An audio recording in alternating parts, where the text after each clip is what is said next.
Boy, I'll tell you, people are fired up this morning. Ah.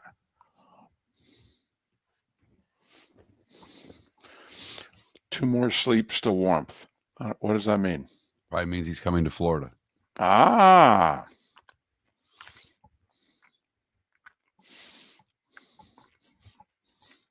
Mark Miller with the translation there. Well done.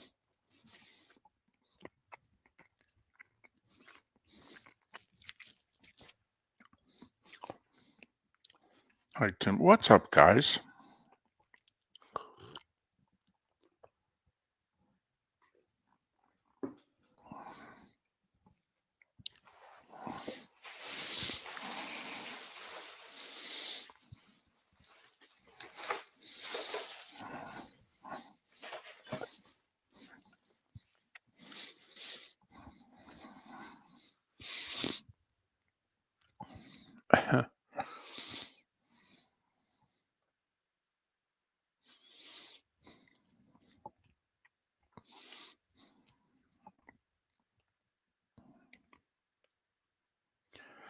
Morning, everybody.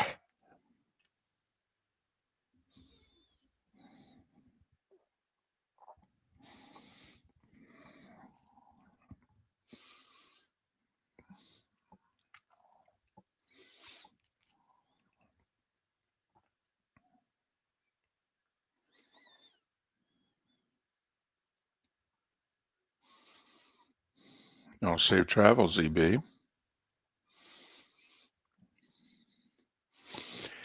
My mom is wrapping up her visit today, heading on the train late this afternoon, 18 hours back to Jersey. And she is amazed, as somebody who's lived her whole life in the Northeast, how Florida doesn't have any basements. It's like, how do you have a house without a basement?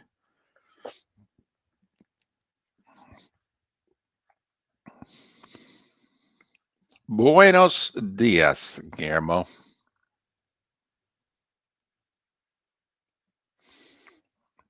Oh, no, Coffin Ball. I tried to explain, but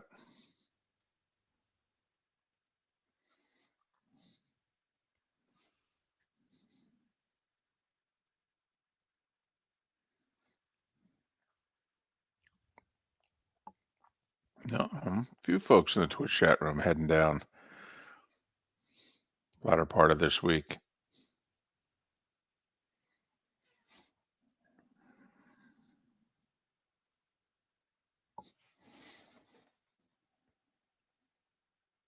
No, Mom does not like planes.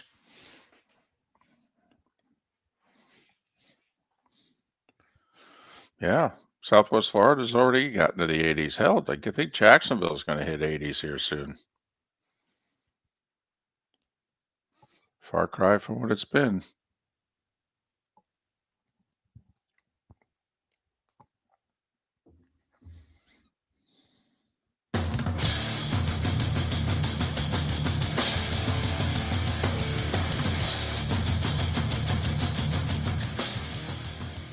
You're listening to Miller and Moulton, coming at you from the Floormeister Studios. Floormeisters, keeping it real.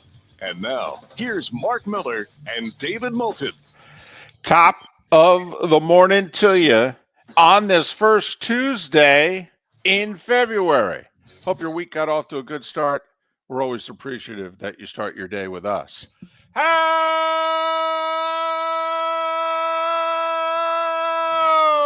the heck are you, Miller and Moulton? MillerandMoulton.com, Miller_Moulton on X. Top of the morning to you, Mark. How are you? Doing well. Off to a good start with the week. Excited about getting into it today. I think we're going to start making the turn today and tomorrow to start talking about this game on Sunday. Whoa. Are we allowed to do that? I mean, do you know 4 people that are even interested in the game on Sunday? That is the question, David. In my travels and seeing people and just talking, no one's bringing it up. The only people in my life who are bringing it up are Chiefs and Eagles fans. It's weird. Do you think also that we, the American sports fan, the whole 2-week thing, we're over it. We're like, come on. I think that's part of it. Out of sight, out of mind, David. I really think that that's a big part of it. And I know, Goodell talked yesterday. He used to talk the Friday before the game. Now he talks and gets it out of the way. He tries to bury it. Just tries to, whatever he says is going to get drowned out by the week of hype, as opposed to when he would talk on Friday, it would be like, 24 hours of headlines take away from the game. Then Saturday would be the Hall of Fame announcement. And then, Sunday would be the game. So they're kind of switching up how they're doing it now. Yeah, they do Raj and then they do media day to basically bury everything Raj said earlier in the day on Monday. Exactly. When it used to be media day was a day, midday and what have you. Now they just get it all out of the way early, and then they say to everybody, you can ignore the media the rest of the week. See ya. But I like the little Jameis Winston, Saquon Barkley back and forth. Yeah, that's good stuff. Know anybody that's looking for a quarterback? Saquon says maybe the Giants. That's tremendous. Especially since his really good friend is Daniel Jones. By the way, quick sidebar. Jameis should be a star when his playing days are over, shouldn't he? I mean, we don't think he's going to have the on-the-field moment. I mean, who knows? Maybe second, third act here, he gets a shot with somebody and leads the team into the playoffs and does something. But not that you need that, but it helps if it's one thing to play 10, 12 years in the league. It's the other thing to actually, have a moment during those 10, 12 years. But don't you think Jameis is going to be a star? I don't know, because we chew him up and spit him out pretty fast in the media world too. And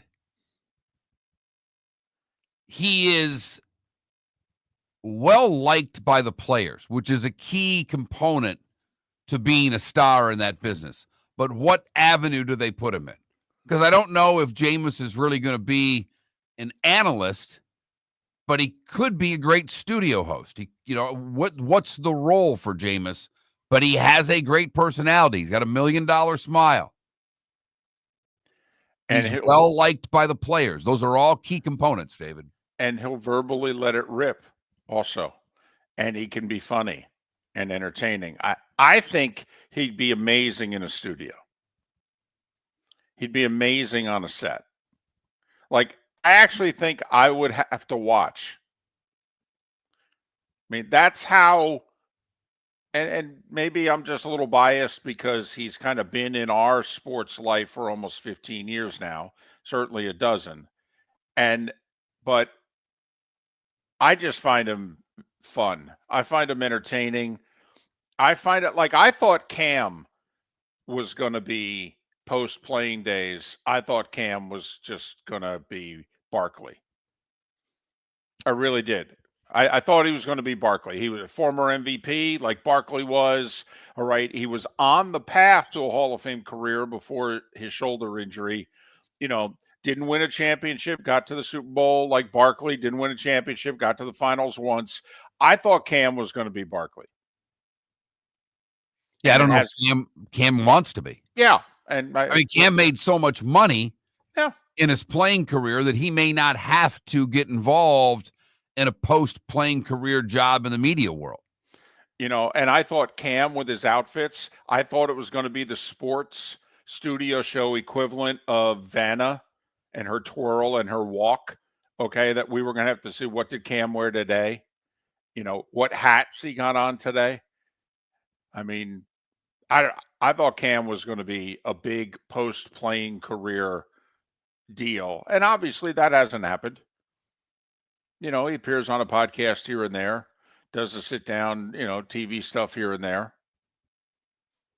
But I don't know. If I'm a network, they're always Mark searching, who could be the next. All right. I'm if I'm a network, I'm sinking my teeth into Jameis.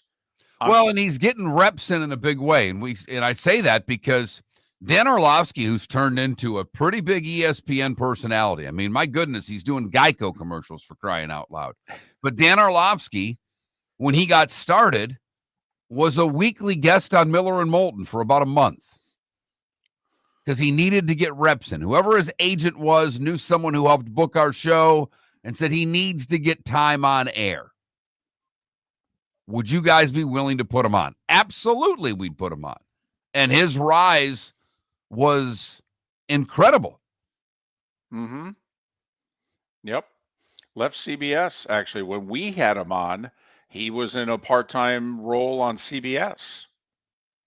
I don't even know if he had made the jump to ESPN. No, he had not. By the way, one of those who, Gary Danielson told Orlovsky, go to ESPN and just get your reps in. It's kind of like being a player. Go where you can play. Go get your reps in, and then, take it from there. And they've put him everywhere. I mean, he does NFL Live every day. He's doing color analyst jobs on games. They've given him the reps. He's on the B team, isn't he? Mm-hmm. Isn't it Fowler, Orlovsky, and is it Riddick? Yes. Yeah. So, but I don't know. That's what I thought yesterday. I'm like, man, if I'm a network, and I'm thinking if I'm Fox, because my pregame show's old. Now, it's very anti-Fox, though. Fox seemingly only hires you if you're a Hall of Famer.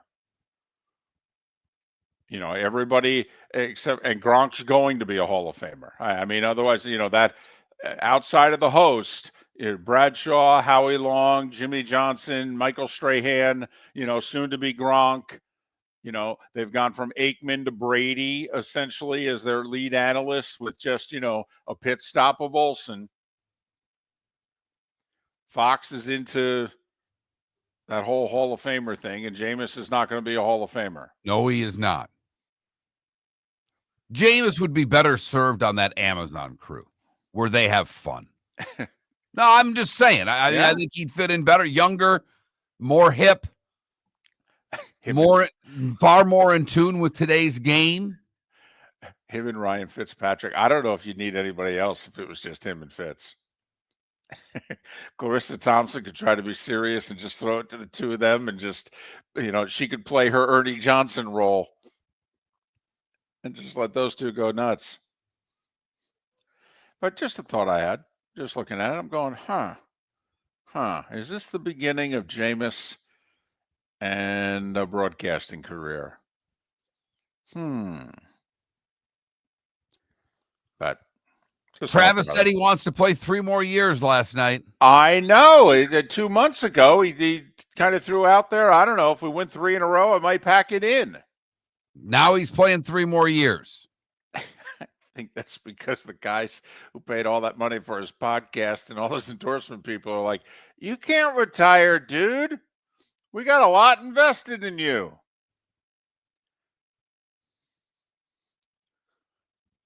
Besides, what are you going to do? Host late night talk shows like your brother? I mean, come on, when you retire, you might as well keep playing. You got this Mahomes guy throwing to you. It's not a bad life. That was about the only, I guess, football story that caught my eye yesterday. Anything Goodell say catch your eye? Well, I mean, he did emphasize that the Chiefs do not get calls. Thank you, Raj. Right. He scoffed at that. Right. Which you would expect him to do. I mean, what's he going to say? He's going to say, well, I was sitting watching the games and, I kind of agree with Aikman. I mean, come on. But the 2 things I took out of Goodell, the 18-game thing, there's no momentum for it behind the scenes. That's something he's got to negotiate with the players. And right now, the players have seemingly no interest. Now, I think that's a smart negotiating ploy by the players because I didn't think the players got enough going from 16 to 17. I mean, if I'm the players, I don't know if you're ever going to have another chip like this. What other chip are you ever going to have going forward besides going from 17 to 18? Because we don't ever think they're going to go to 19 or 20. We think if they go to 18, that's as far as they're going to go. I mean, Right. I mean, it's not baseball that you have a cap. I mean, there's only so many negotiating things out there for the players, a percentage point here or there. I mean, the only other right to negotiate is instead of 50-50, do we get 51? And the owners are just going to keep going, no. I mean, isn't this it? I mean, if I'm running the players union, I'm like, guys, I don't know what we're ever going to have except this. We got to leverage the out of this. I am not pulling the Dallas Mavericks. I got Luka. This 18th game is Luka Doncic. Okay, we're putting this sucker up for auction. Right. We are not making a phone call late on a Friday night and making a trade. Right. I'm not going golfing with Raj and sealing the deal on 14. Miller and Moulton. David Samson will join us today. Jeff Cameron to talk about Leonard Hamilton's retiring, and Pat Kirwan to talk all things Super Bowl. All coming up on Miller and Moulton. Miller and Moulton would like to thank the sponsors that, quite frankly, saved the show in 2024. Whether it was Floor Meisters, American Paint Supplies, Glass Doctor, Molly Maid, Cigar Bar, Sleep Treatment Direct, the Diamond District, and even the Cape Coral Police Department, thank you. We're hopeful of a great 2025, still needing sponsors, so reach out to Miller and Moulton via X at that Mark Miller or the David Moulton, or text us at 21,000. But Miller and Moulton says thank you to our sponsors and to you, our loyal listeners. Defining a new era in men's health. Get stronger and healthier at Game Day Men's Health. With our in-house laboratory, get in, get treated, and get back to your passion and purpose. Call 239-427-3441 for our Bonita Springs or Naples location to set up your free testosterone test and consultation. Mention Miller Moulton Radio Show for a 10% discount on your service. Start living your best with Game Day Men's Health, Bonita Springs and Naples. Call 239-427-3441 today. American Paint Supplies, for nearly 30 years, is your one-stop shop for all your coating needs. If you are a designer, a contractor, a professional painter, or a weekend warrior, American Paint Supplies is the place where experts go to get expert solutions. At 6100 Shirley Street in Naples off of Pine Ridge, American Paint Supplies delivers the best solutions with the best products with the best support. Meet Gene and his team today at American Paint Supplies. Call 239-566-2700. That's 566-2700 or online at AmericanPaintSupplies.net. Gentlemen, as your wife mentioned getting new flooring, but you don't want to go through the hassle, well, go see the Floor Meisters in Naples next to Costco. They understand your time and money are important, so they'll make it as painless as possible. With a huge in-stock selection of carpet and Cortec, they can get you the floor your wife's been asking for. They carry wood, vinyl, carpet, and tile. If you do it yourself, no problem. They can handle that as well. So go see TJ at the Floor Meisters and tell them, just keeping it real. This is Miller and Moulton.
Yes, ambient.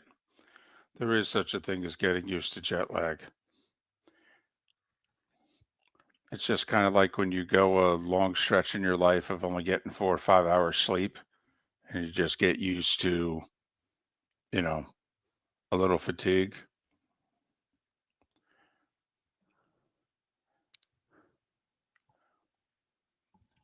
I find naps are key. And if you could sleep on a plane,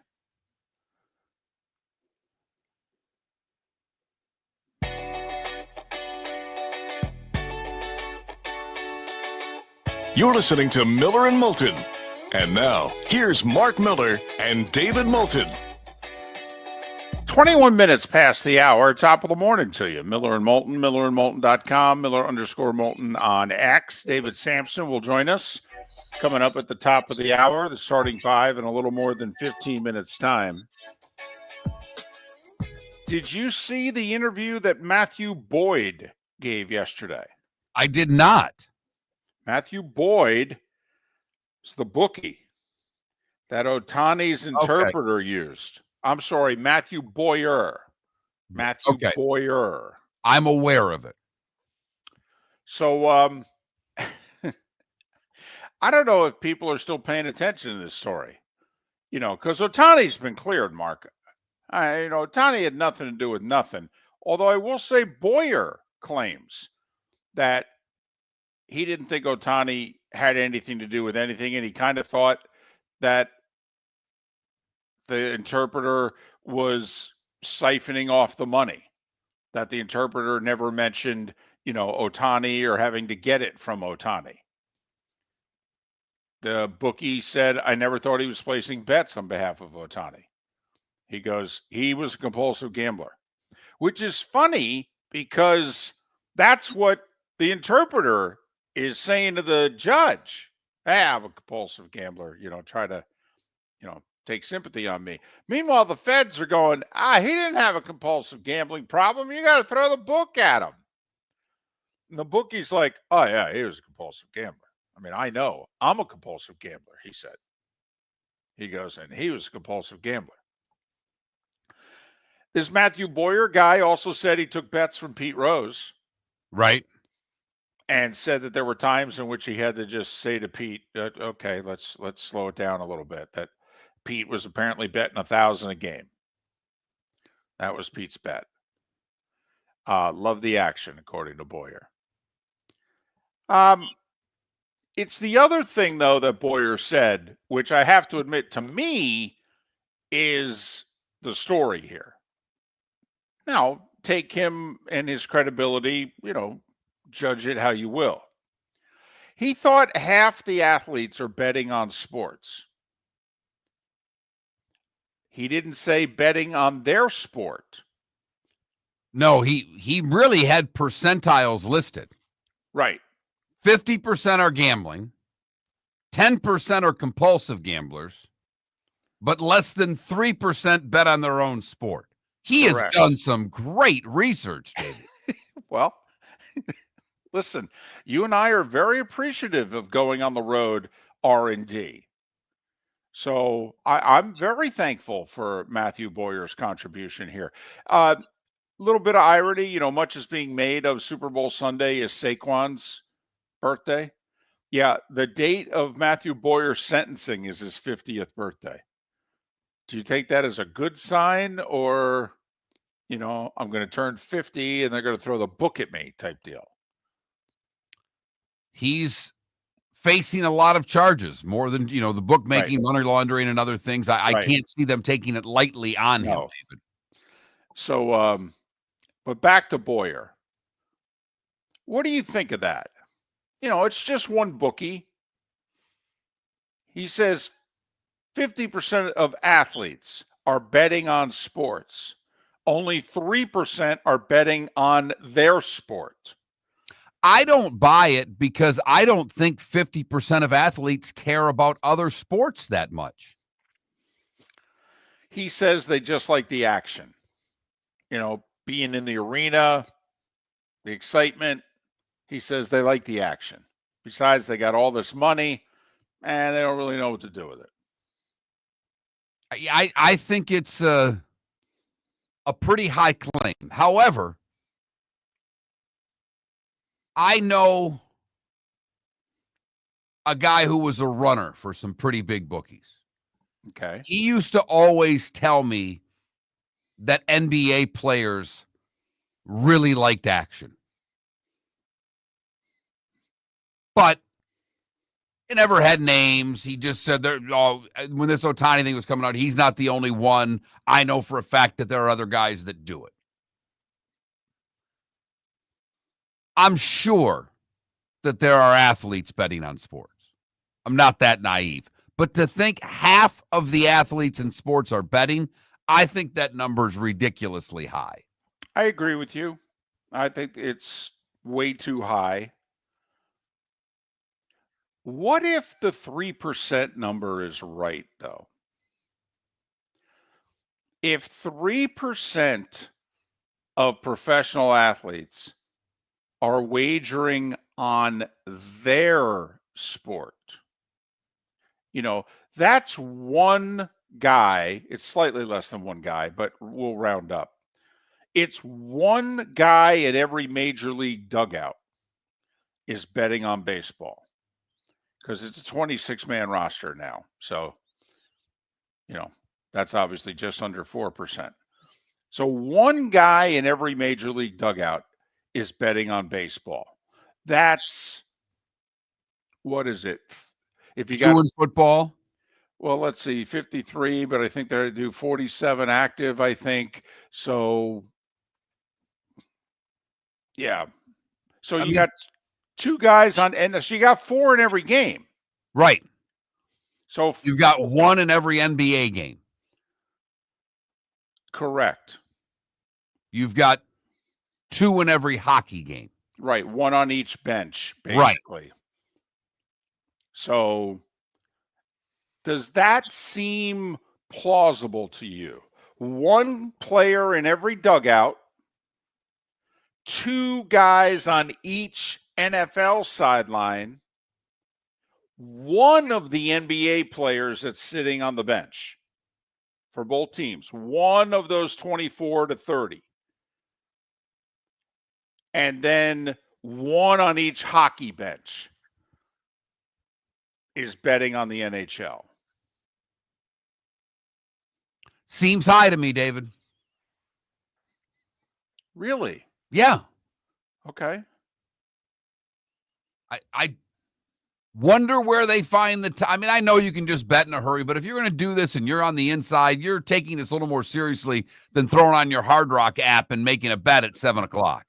Well, right. And remember, in theory, they can't, if you want to bet on your own sport, you can't have it come back to you. Right.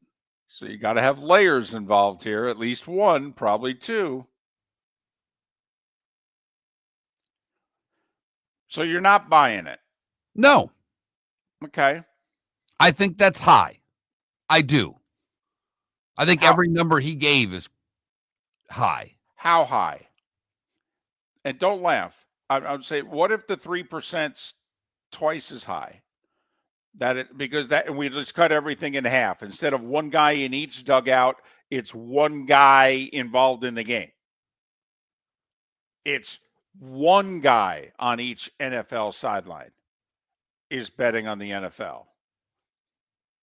It's one NBA player in every other game that's betting on the NBA, and it's only one guy on the two benches that's betting on every NHL game. Plausible.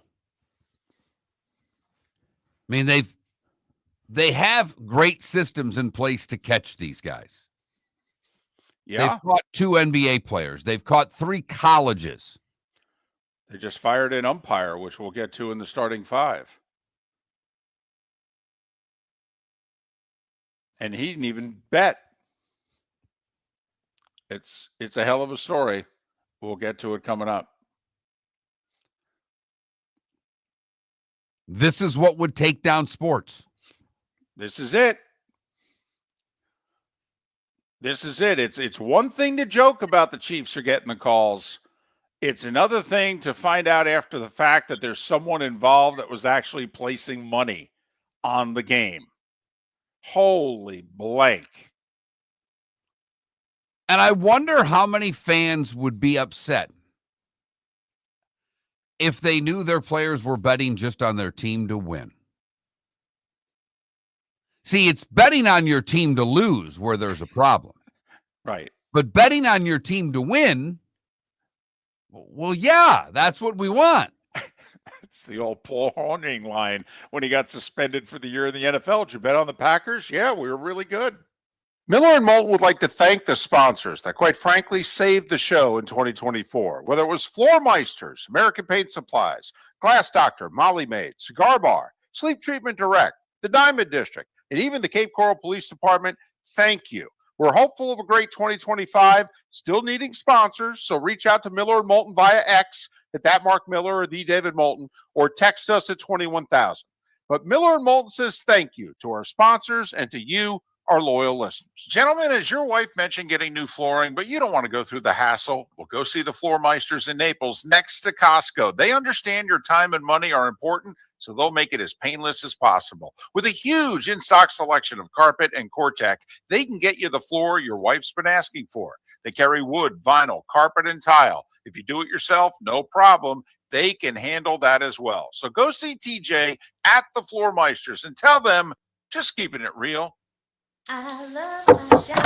Honey, you want to come out? I haven't seen you since Glass Doctor installed our custom shower enclosure. No thanks. Well, you can't keep eating breakfast in the shower, and laminating your magazines is getting expensive. You remember we have guests coming over tonight, right? Oh, I'm sure they'd love to see the shower. It's our neighbors, and I highly doubt they want to be hanging out in our bathroom. The shower's so good, you'll never want to leave. Visit glassdoctor.com today and schedule an appointment online. The Cape Coral Police Department is growing. They are currently looking for police officers and are offering a $10,000 signing bonus to newly hired officers. If you desire a career in law enforcement, or if you are already in law enforcement and thinking about making a move to a better agency, think Cape Coral Police Department. If you're looking for a police department that is committed to excellence, that invests in the highest level of training, state-of-the-art equipment, and some of the highest compensation in all of Southwest Florida, then the Cape Coral Police Department is for you.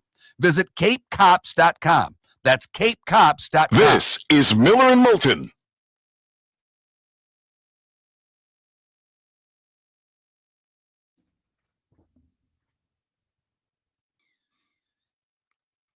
I think that's our poll question. What's that? Matthew Boyer claims 3% of athletes bet on their own sport.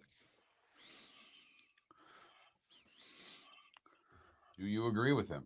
So do you want to go sound about right, low or higher?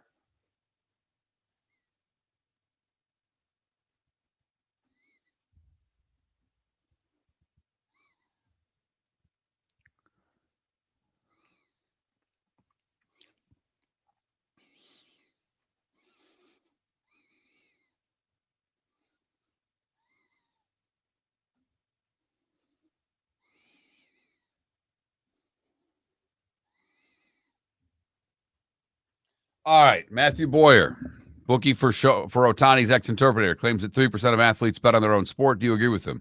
Yes, I agree. More than 3%. No way, much lower. There you go.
This Boyer guy obviously had to get out of the business.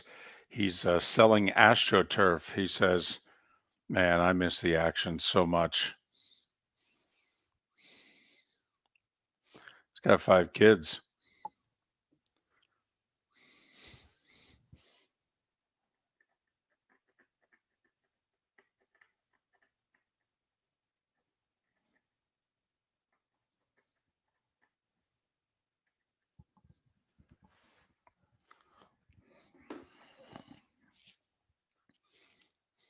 Speaking of the action,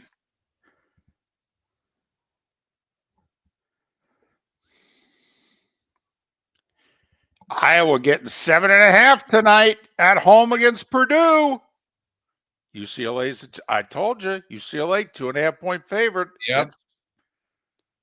And BYU's a home favorite against Arizona. Son of a gun. They're catching up to us. St. John's favored against Marquette tonight. I know. I think it's at the Garden. Yeah. I got to admit, I got to tune this in when it starts. It's been a long time since the Johnnies were ranked this high and had a big East game at the Garden.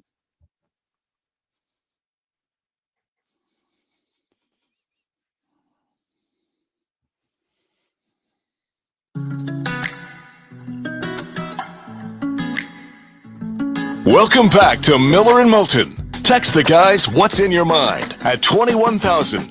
That's 21000. And now, here's David Moulton. 22 minutes until David Samson joins us for his weekly appearance on Miller and Moulton. We're broadcasting live once again from the Floormeisters studios. Floormeisters, just keeping it real. We got a lot of chicken wings in this basket this morning. I think there's far more meat on the bone than you thought yesterday in the world of sports. Time now for The Starting Five. 5 big stories you need to know. Here is The Starting Five. Jags owner Shad Khan makes it official. He appoints Tony Baselli, executive VP of football ops. Mark, this looks an awful lot like the Lions naming Chris Spielman and kind of that football person that's going to be around the team in the office every day and reports to the owner, but also is in constant communication with Brad Holmes and on the field with Dan and the boys. And, you know, this way, if the owner's not always around, the owner's still up to date on everything that's going on. 29-year-old Myles Garrett said, this has been fun, but I can't handle the losing anymore. I want out of Cleveland. He's got 2 years remaining on a contract, which I got to admit is kind of reasonable considering he's one of the, 3 best defensive players in the game? Maybe the best.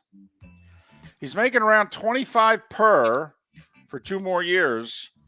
Browns GM Andrew Berry was asked last week at the Senior Bowl, hey, what if somebody offered you 2 first-round picks? And he said, no. Not interested. So this will be interesting as to how this works. The Browns are in a bad spot here.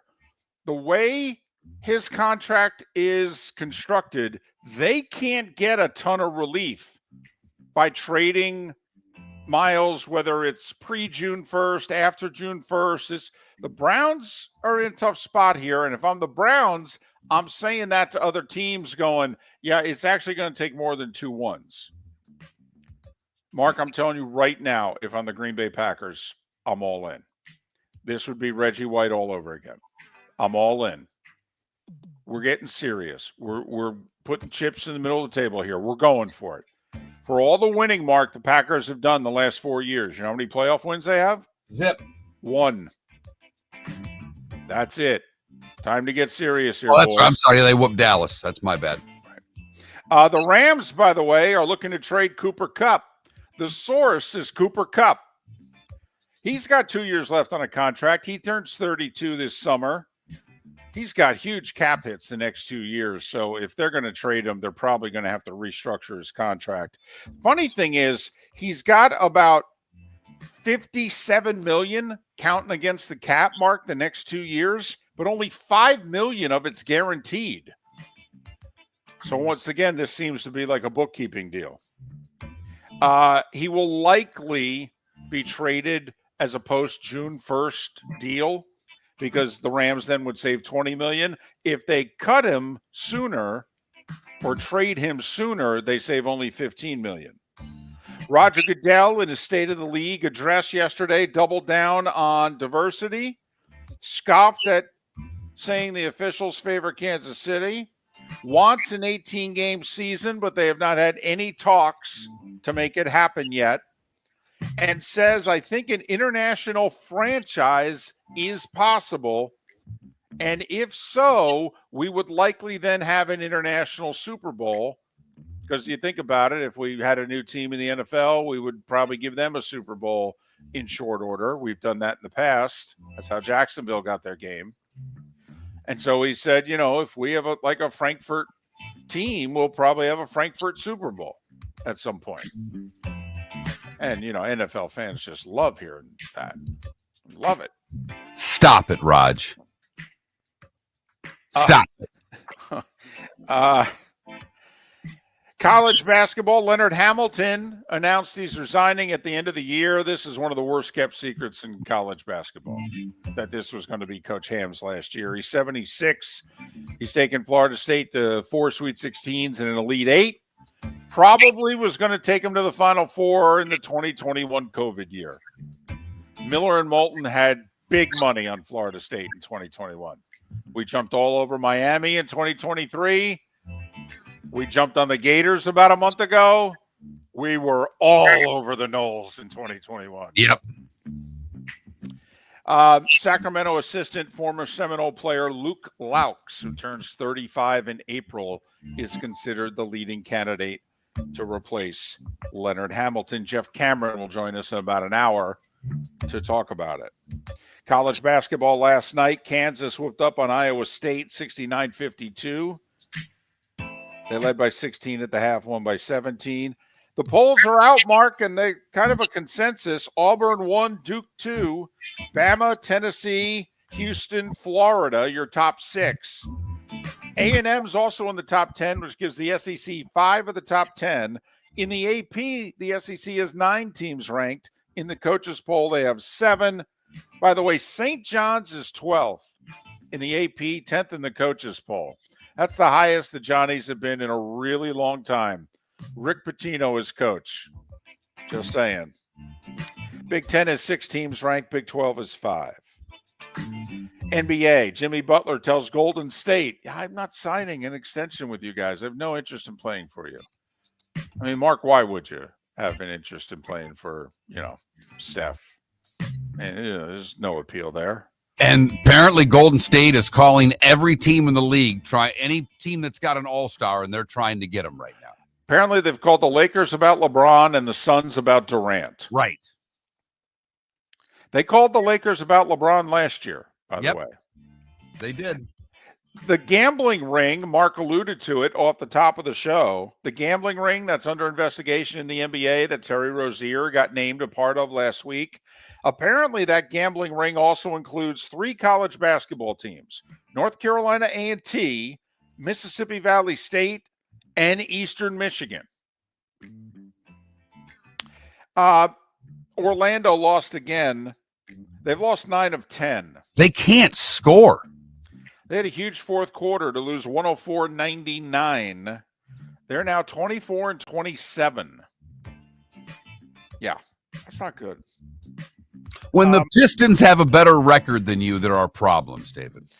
Pistons lost to Atlanta last night, 132-130, but Detroit is 500 at 25-25 despite the loss. Hell, they had a losing streak that was longer than 25. That's right. Right. By the way, worth paying attention to. Portland Trailblazers have won 8 of 9. They just swept Phoenix back-to-back, 121-119. They're probably about 4 games out of the play-in, probably a little too far back, but just put that in your back pocket. Chauncey Billups, the Blazers, maybe they're next year's Rockets. Just saying. All right. The Knicks trailed 11 going to the fourth, outscored Houston by 17. Brunson at 42. Knicks beat the Rockets 124-118. You combine Houston's loss mark with Memphis beating the Spurs by 19. The Grizz have the second best record in the Western Conference. Sacramento, they're very, very sorry to see De'Aaron Fox go. They went to Minnesota and beat the T-Wolves by 2. And, hey, how about this? You're an Oklahoma City Thunder season ticket holder and got Milwaukee coming to town. You're like, well, this is spectacular. I got Giannis. I got Damian Lillard. I got Chris Middleton. None of them played last night.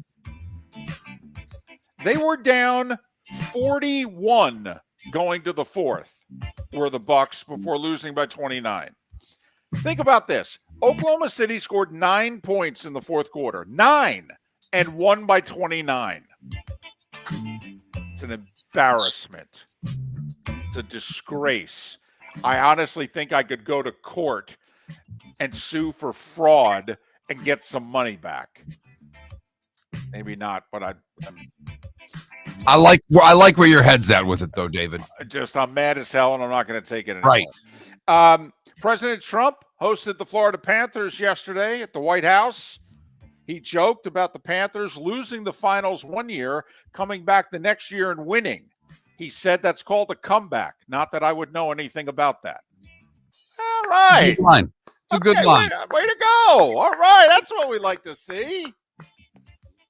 Ottawa beat Nashville with 3 in the third, 5-2 last night. Okay. Here's the baseball umpire story.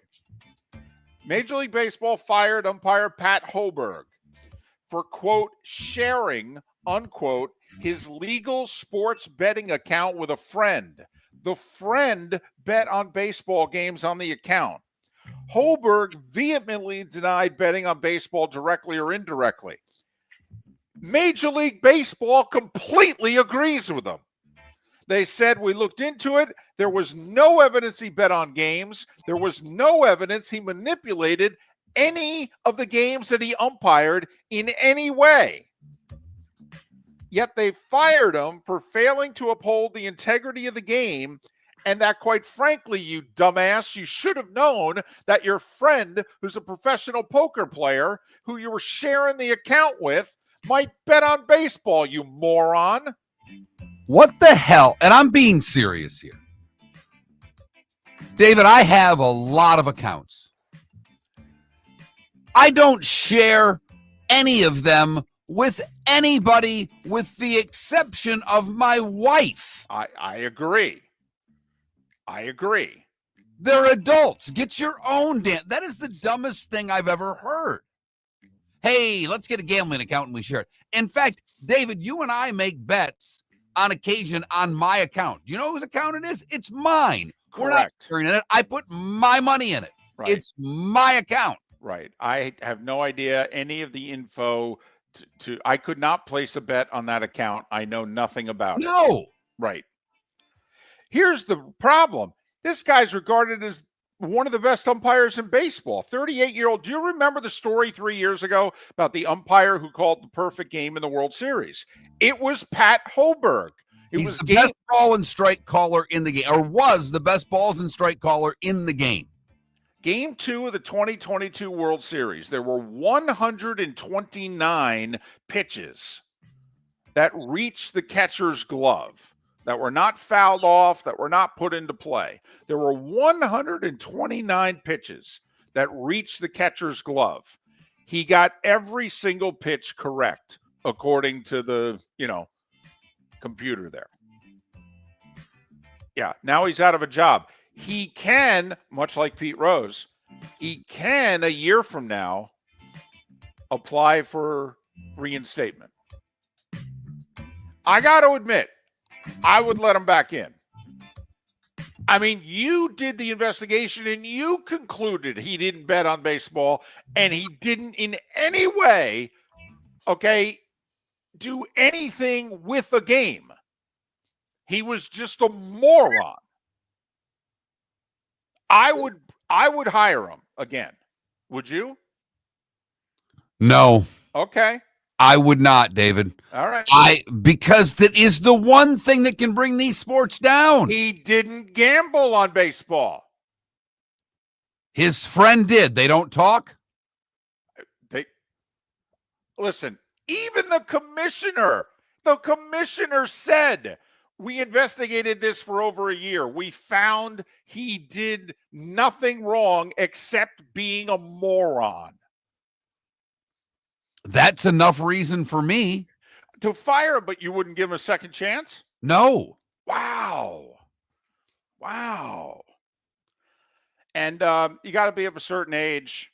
Rich Dower, who was an infielder with the Orioles, he was on the 79 team that lost to the Pirates. He was on the 83 team that beat the Phillies and won the World Series. He was also a base coach for the Astros when they won the World Series in 2017. You know, the whole garbage cans. Rich Dower died of cancer at the age of 72 yesterday. I would hire him. I think he's worthy of a second chance. He's paid a hell of a price. He did not umpire in the majors last year. He was fired, and he spent the whole year appealing. So he didn't work last year. He's obviously not going to work this year. So at the very least, he's going to miss 2 years. By the way, I'd hire him and put him in AAA for a year. I'd monitor the hell out of him. And at 8 minutes before the hour, that was Starting Five. 5 big stories and a gambling saga you need to know here on Miller and Moulton. Gambling is the source of our Swamp Buggy Races poll question. Matthew Boyer, he was the bookie for Ohtani's ex-interpreter, claims that 3% of athletes bet on their own sport. Do you agree with him? Give you a couple of choices. Yes, I agree. More than 3%. No way, much lower. Go to that Mark Miller, the David Moulton, Miller_Moulton on X to vote. Mark, once again, I'm acting as Pat Hoberg's lawyer here. If I look at you and go, Your Honor, if we fire everybody who's a moron, we're going to have a major employment problem. That's a great point, sir. That's a terrific point. Thanks for playing. You can't be a baseball ump anymore. Miller and Moulton would like to thank the sponsors that, quite frankly, saved the show in 2024. Whether it was Floor Meisters, American Paint Supplies, Glass Doctor, Molly Maid, Cigar Bar, Sleep Treatment Direct, the Diamond District, and even the Cape Coral Police Department, thank you. We're hopeful of a great 2025, still needing sponsors, so reach out to Miller and Moulton via X at that Mark Miller or the David Moulton, or text us at 21,000. But Miller and Moulton says thank you to our sponsors and to you, our loyal listeners. Mark Miller for Molly Maid. Why Molly Maid, you ask? Trust. Moulton was a customer for 15 years. Affordability. Didn't I just say Moulton was a customer for 15 years? Worry-free services. Our professional house cleaners are fully insured and a 24-hour warranty. Call Molly Maids today at 239-774-5839. That's 239-774-5839 or online at mollymaid.com/FTMYERS. That's mollymaid.com/FTMYERS. Wine glasses never fall over until you get a brand new rug. Oh, no. Ketchup bottles act normal till you're wearing a new shirt. Oh, you kidding me? And rocks slide peacefully on the road till the day you get a brand new windshield. Then they fly up off the road and attack without mercy. That's why new windshields from Glass Doctor come with our windshield protection plan. Unlimited repairs and 1 replacement for 12 months. Don't just fix it, protect it. Glass Doctor. A neighborly company. Do you have a sleep problem but don't want to wear a CPAP mask? This is Mark Miller for Sleep Treatment Direct. The mask wasn't working for me, and I didn't think I had an alternative. I do. We all do. They have such simple alternatives with greater success than the mask. Visit sleeptreatmentdirect.com. That's sleeptreatmentdirect.com. And if you are like me and your CPAP machine isn't working for you, it's time for a change. Call 239-444-1741. That's 239-444-1741. Sleep Treatment Direct. Sleep safe. and sound. American Paint Supplies, for nearly 30 years, is your one-stop shop for all your coating needs. If you are a designer, a contractor, a professional painter, or a weekend warrior, American Paint Supplies is the place where experts go to get expert solutions. At 6100 Shirley Street in Naples off of Pine Ridge, American Paint Supplies delivers the best solutions with the best products with the best support. Meet Gene and his team today at American Paint Supplies. Call 239-566-2700. That's 566-2700 or online at AmericanPaintSupplies.net. Gentlemen, has your wife mentioned getting new flooring, but you don't want to go through the hassle? Well, go see the Floor Meisters in Naples next to Costco. They understand your time and money are important, so they'll make it as painless as possible. With a huge in-stock selection of carpet and Cortec, they can get you the floor your wife's been asking for. They carry wood, vinyl, carpet, and tile. If you do it yourself, no problem. They can handle that as well. So go see TJ at the Floor Meisters and tell them, just keeping it real. This is Miller and Moulton.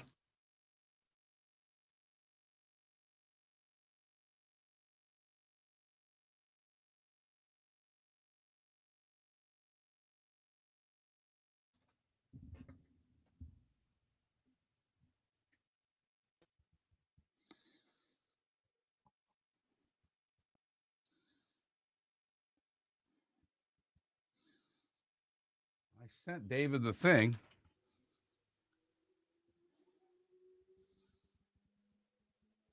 Don't know where he is. Well, he retweeted a half hour ago, so. Good.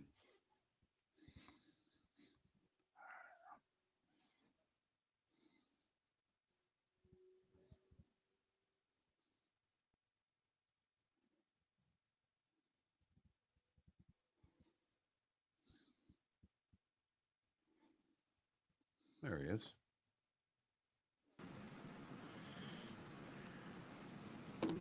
Good morning. Good morning. Can you hear me okay? Hear you just fine. Great. Sorry about this. It's a different setup for Is the that moment. is that a Miami hotel room? It's what it looks like. I'm in Levitard's studio, actually. Okay.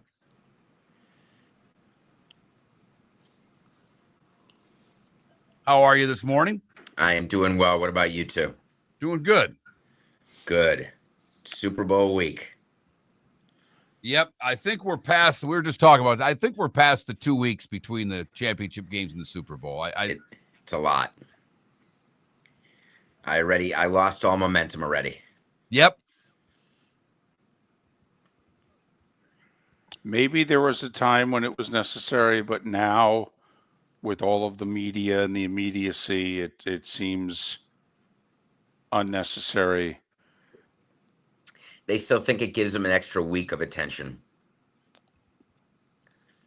Yeah, for a while they were trying to make the excuse they needed it for arrangements and all that, but that's crap because the game's announced years in advance. I mean, plus they've pulled off too many Super Bowls with no 2 weeks for us to believe that they need it.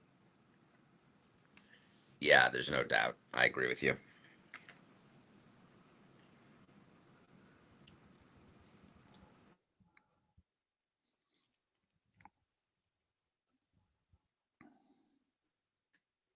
Are you hosting? Yeah. Today I'm with Dan for a couple hours, but Wednesday, Thursday, Friday, it's me and Pablo Torre. Well, and you two get along so well. Yeah, we're good friends. It's fun. It's fun. And I'm doing some extra episodes also for nothing personal because I'm going away President's Week. Okay. So pre-recording. Anywhere good? I'm going skiing. Ah, good for you. Park City. I'm excited. So I may not call in Tuesday the 18th, but I may. It's 5 in the morning. That's so 5 in the morning Mountain Time. I know. Listen, we know how you sleep. We know you'll be up. It's just I'll a be matter up. of It's do you nerve. want to call in? Do I want to bother the people I'm with? Which probably the answer is yes. Can you go outside on the deck and bother the bears who are still roaming around going, hey, go back inside?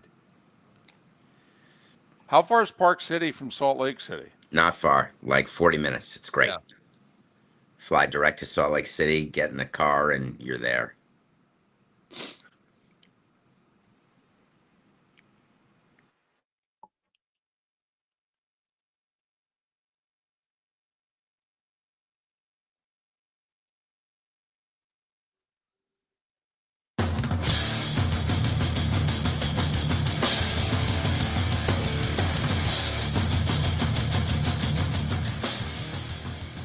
You're listening to Miller and Moulton, coming at you from the Floor Meister Studios. Floor Meisters, keeping it real.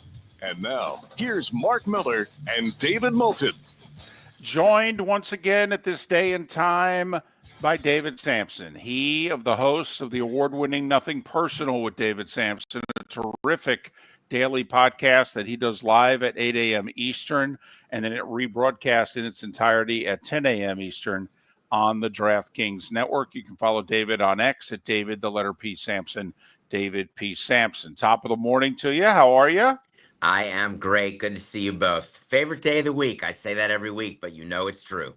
All right, we're going to get right to it. The umpire being fired, he didn't gamble. Even baseball said he didn't gamble on baseball, but they said he's the biggest moron we know in sharing a sports betting account with somebody who did bet on baseball. Did he deserve to be fired? Oh, he did. And they went through an entire appeals process, and he didn't umpire last year at all. If you go back and look at sort of the assignments. So this has been going on for a bit. Yes, he's a young umpire, good balls and strikes, promising future, and he suffers from this disease called idiocy. You are allowed as an umpire to bet on sports through an app. Just you have to do it legally. You can't bet on baseball, and you have to disclose it. He was using a different account that he shared with a friend. Then he opened his own account, but it led right to the shared account, and the shared account did have baseball bets on it. And on top of that, he was destroying evidence when he knew there was an investigation. Every move he made led right to the firing, to the point that the umpires union said, hey, sorry. And when a union doesn't protect one of its members when it comes to punishment, up to and including termination, you know that you're alone on an island. David Moulton argued last segment with me that he would hire him back, a probationary period, and give him another shot. I wouldn't. Once you've made this move, you're dead to me. Where would you be on that? This is a third rail. There's so many great young umpires coming through the system under Mike Hill's tutelage and his department. There will be other umpires who will get a chance, who will be just as good as he. I do not reward stupidity. I don't forgive it. And when it comes to gambling, there is a hard line. And you have to, especially now with how pervasive gambling is, you have to take a stand and keep that stand. And for the sport, I mean, we can argue about all the things that people can do that are way worse than gambling, but forgetting like the extremes, this is one that you just don't recover from. If he had placed a bet on baseball, I'd end his career. He didn't. I'd give him a second chance. I'm not saying I'd make life easy on him. I'm not saying I'd put him on a major league crew in a year or two, but I disagree with you. He's the best balls and strikes umpire in the game. We are complaining that the umpires aren't good enough. Okay. I don't know. The other thing is our unemployment nationally is 4%. If we start firing all the morons, it's going to be 84%. Just saying. Okay. Except you can't look at the overall unemployment rate and apply that to umpires. I know. There are so many umpires who are toiling, who are really, really good. Mark, ask him the poll question. Well, and that's our poll question involves gambling today. Matthew Boyer, who is the bookie for Ohtani's ex-interpreter, claims that 3% of athletes bet on their own sport. Do you agree with that? It's basically one guy in every Major League Baseball. That's 2 on every football team, 1 on every hockey team, and 1 on every, basketball game, both rosters, if you will. I guess I'd want to understand what gambling is. If entering a pool is gambling, that like a football pool, if you're a football player. No. You're talking about on a game. Sport. Yeah. So he's saying 3%, which is basically one guy in every dugout is betting on baseball at some point. I'm going to take the under, but not by a lot. So I happen to agree that gambling is pervasive, and the leagues are doing a great job of ferreting it out. And it's sort of like steroid use. It never went away, but it certainly has decreased. And the leagues are doing what they can to catch it, but always the perpetrators are ahead of law enforcement. And so, are there people who are still getting away with it somehow, through two friends with no link to them whatsoever? I would say it's definitely likely. In terms of direct on your own account, I would say the number's probably zero. Because while there are a lot of morons, that level of idiocy, I'm going to assume, does not exist because it would be found out so quickly because the gambling companies are so on top of that with the league. But I would say that he's likely not wrong. I don't know if we talked about this with you, but how worried were you when you ran the Marlins about gambling? I mean, gambling was not as pervasive. We hadn't had the federal laws changed, I think, while you were still running the Marlins. But was this something that you were worried about, that baseball, when you guys met? Did you talk about betting on pro sports a lot? I talked about it all the time. We had a player who got in trouble for doing it. Go back and Google a guy named Jared Cozart. And he's a pitcher that we traded for, and great guy, and I really had great stuff. And just, it's hard to have a major league career, a full major league career, but he certainly had a career, and he got in trouble. And there are times every year that I would talk to players about it because I wanted them to be careful. We had enough problems building a winner. I didn't want self-inflicted injuries like steroids, like gambling. I didn't want anything. I used to say it was because of my morals, and it was because I wanted to run a team where everyone was a good guy. It's horse hockey. I didn't want to lose players because we didn't have enough depth. We didn't have enough payroll capacity where we could withstand stupid things, whether it be a stupid injury from racquetball or skiing or lawnmower driving, paragliding, gambling, steroids, name it. I didn't want to lose time to anything but injury, and that was bad enough. I made a premise to David because I'm excited. Actually, there's this hockey all-star game, and they're doing this Four Nations Cup. I'm a hockey guy. This intrigues me because I just think certain players will hit other players, and then it's game on. If this is successful, do you think baseball would ever look at this and say we could do a Four Nations type of thing for the All-Star game? Because All-Star games have largely lost their luster. Well, baseball's All-Star game is the best of the bunch, and we do that in the sport. It's called the World Baseball Classic. So, but every year. I don't think that it would switch to every year. Now, one thing that is discussed, Mark, is replacing the All-Star game with the World Baseball Classic every 4 years. So you move it into the July timeframe, and you instead of an All-Star game, the break is the World Baseball Classic break. That's something that's always been discussed from the minute we started the tournament, where we were worried about injuries, and that worry statistically hasn't come true, but anecdotally it does when you see your player get hurt. Obviously, Edwin Diaz gets hurt in a freak accident celebrating, and all of a sudden the owners are going crazy. So I don't think the MLB's All-Star game will change. I think the NBA is trying anything. They've got the rookie class going. They've got, 3 teams in a 4-team tournament. You see what hockey's doing. This is all to help the broadcasters because ratings have lagged so badly in All-Star games. They're so uncompetitive and not fun. But baseball has pretty much gotten away with what they do because it's hard to not play. Pitchers are pitching and hitters are hitting. And when a ball comes to you, you're not laissez-fairing a shot to shortstop. You try to get it. Do you know how awesome like a 7 to 10 day baseball tournament in the middle of July could be, where you got the United States against an Asian team and then a Dominican Republic team? I mean, David, that atmosphere that's in Miami in March, could you imagine when there's nothing going on outside of Wimbledon and the Open Championship in July worth a damn?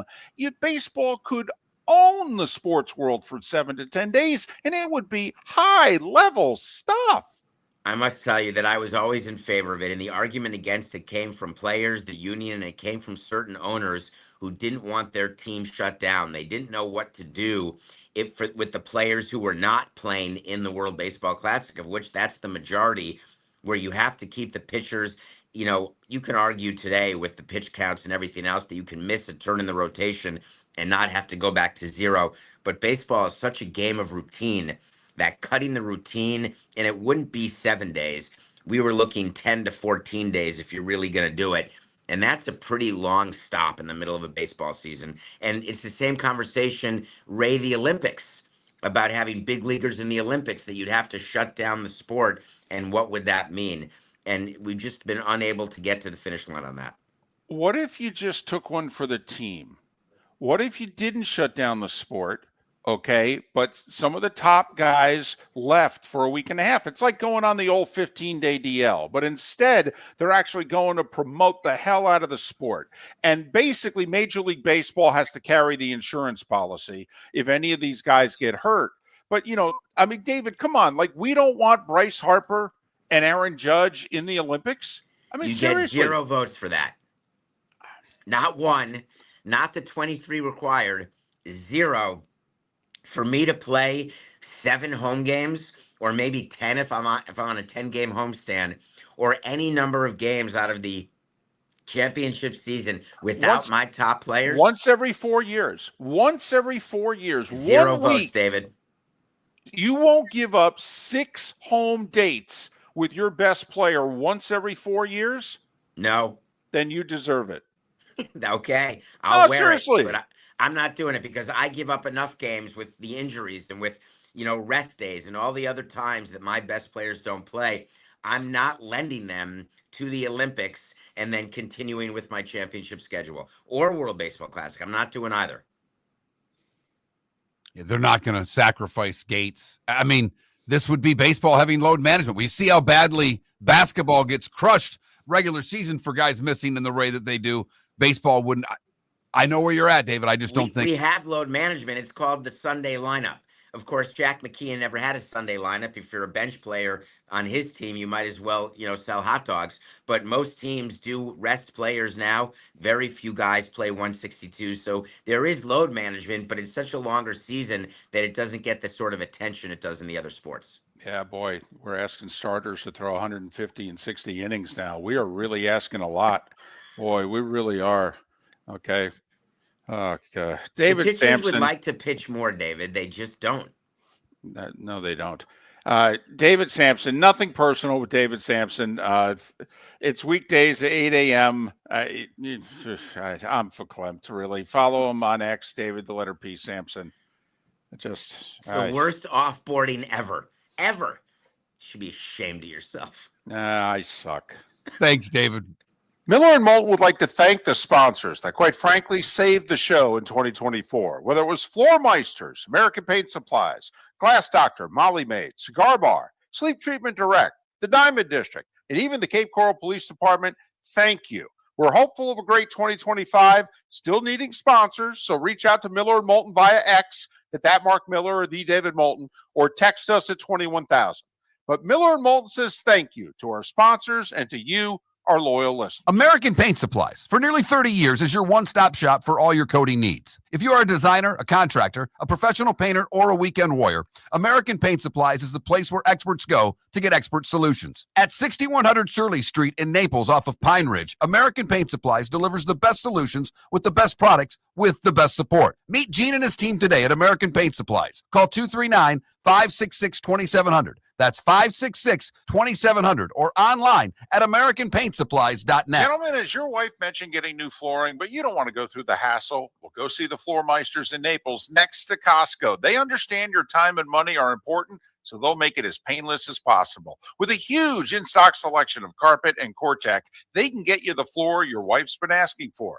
They carry wood, vinyl, carpet, and tile. If you do it yourself, no problem. They can handle that as well. So go see TJ at the Floor Meisters and tell them, just keeping it real. Wine glasses never fall over until you get a brand new rug.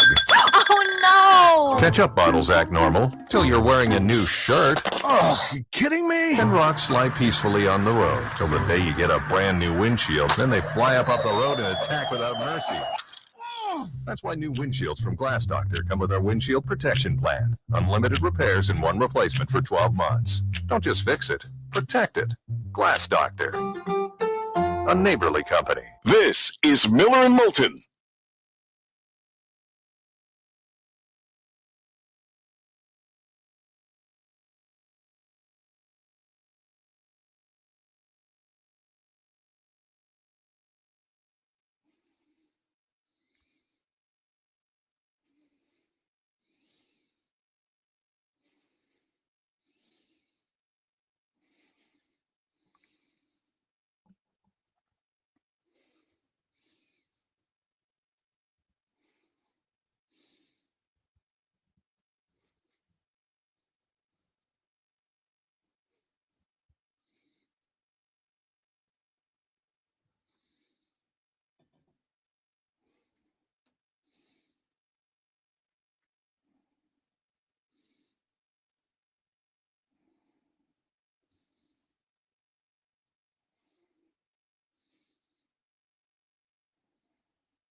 You morphed into full curmudgeon at the end of that interview. I did. I just no, well, nobody's willing to sacrifice anything for the betterment of the sport. Yeah. So then I don't want anybody in the sport complaining about the status of the sport. I mean,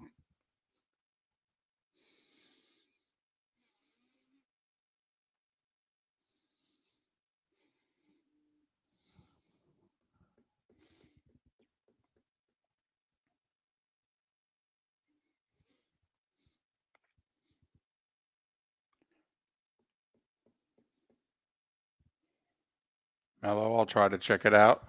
I'm curious, did Scott Walsh write it? Because he was a student at University of Scranton at the time. He's been a longtime writer for the Scranton Times there, covering the University of Scranton. He was broadcasting the men's games on the university radio station. I was doing the women's. He was a year ahead of me.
You're listening to Miller and Moulton.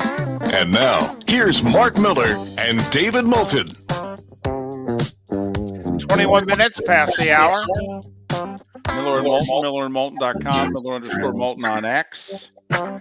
Just got done talking with David Samson. Jeff Cameron will join us in a little more than 15 minutes. Pat Kirwan as we start getting into Super Bowl 59. Coming up at the top of the hour. Our Swamp Buggy Races poll question. Otani's interpreter's bookie said that 3% of current professional athletes bet on the sports they play in. Do you agree with that? Yes? No, I think it's higher. No, I think it's lower than that. 80% of you either agree or think it's higher, basically. I, for the record, think it's lower. I agree. Not that it's lower. I agree with the bookie.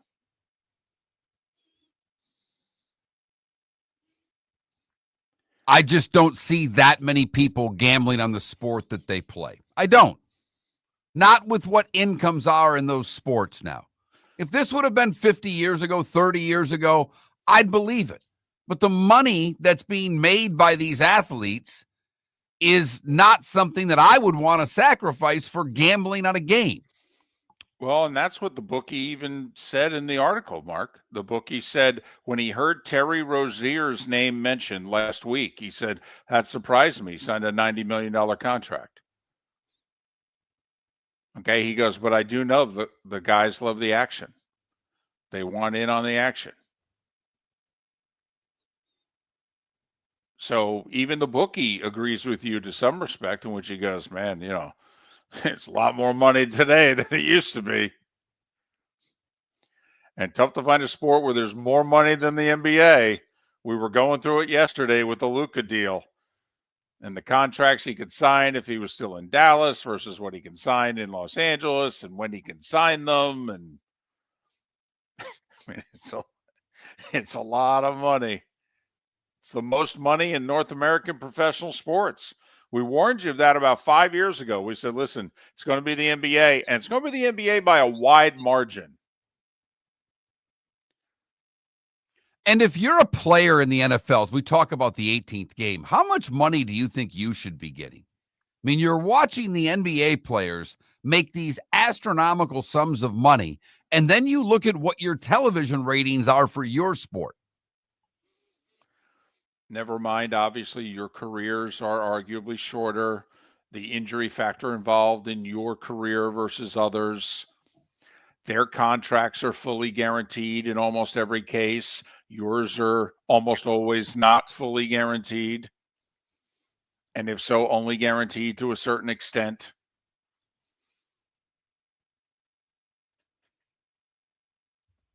Listen, we've talked about this, and I think it's me more than you, but we've both thought the players have caved for when we were interviewing DeMar Smith 10, 12 years ago in Marco Island, okay, when they were having their meetings and what have you, and we turned them on to, you know, Texas Tony's barbecue, and he was a big barbecue connoisseur. Got to admit, of all the things we've ever done to get guests, quick sidebar here. So the Players Association's having their meetings in the summer in Marco Island. We find out about it. We set up shop in, what was it, the Hilton or whatever? No, the Marriott. Okay. We set up shop, and at first they're like, I don't really know if I want you guys here, and I don't really know if we'll cooperate. And we beg and we plead, give us a couple guests, and we got like Kevin Carter and DeMaurice Smith. And we turned D. Smith on to, he goes, man, is there any barbecue around here? Absolutely. Over the bridge, make a left, go down a couple miles on your right-hand side. All right. He goes, really? I go, yep. I said, tell you what, if it's any good, you said it to him. You said, if it's any good, you'll come back on tomorrow. You'll give us some more guests. Okay. He lined up guests for us for 2 more days. Yep. Said it was the like best the brisket. Don't know what to tell you. The brisket's damn good there. Yeah, he said it was the best brisket East of Kansas City is what he told us. So that's how we bribed our way to guests way back when. But we told him to his face. We said to him, we go, man, if we were you guys, we'd ask for a lot more. You guys are giving in way too easily. And they always do. They end up giving in for money on the short term for sacrifices in the long term.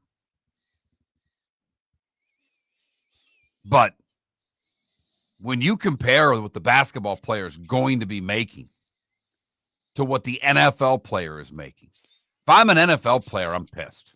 I really am, David. Well, and when we saw where it was going 5 years ago, we just asked the sports fan, hey, are you going to be okay with one or two NBA players making more than the star quarterback?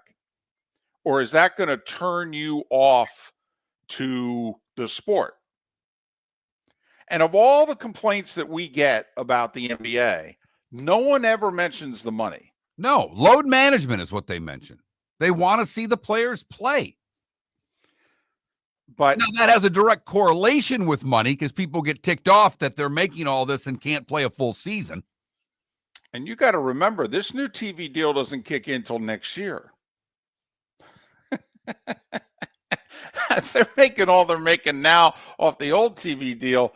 The $7 billion annually in TV money kicks in next year. By the way, this is a reason if you were looking to get back into the NBA, and I know most of you don't like the league anymore for whatever reason, but it's really easy, unless you just hate all things New York, to root for the Knicks. Their players lead the league in minutes per game.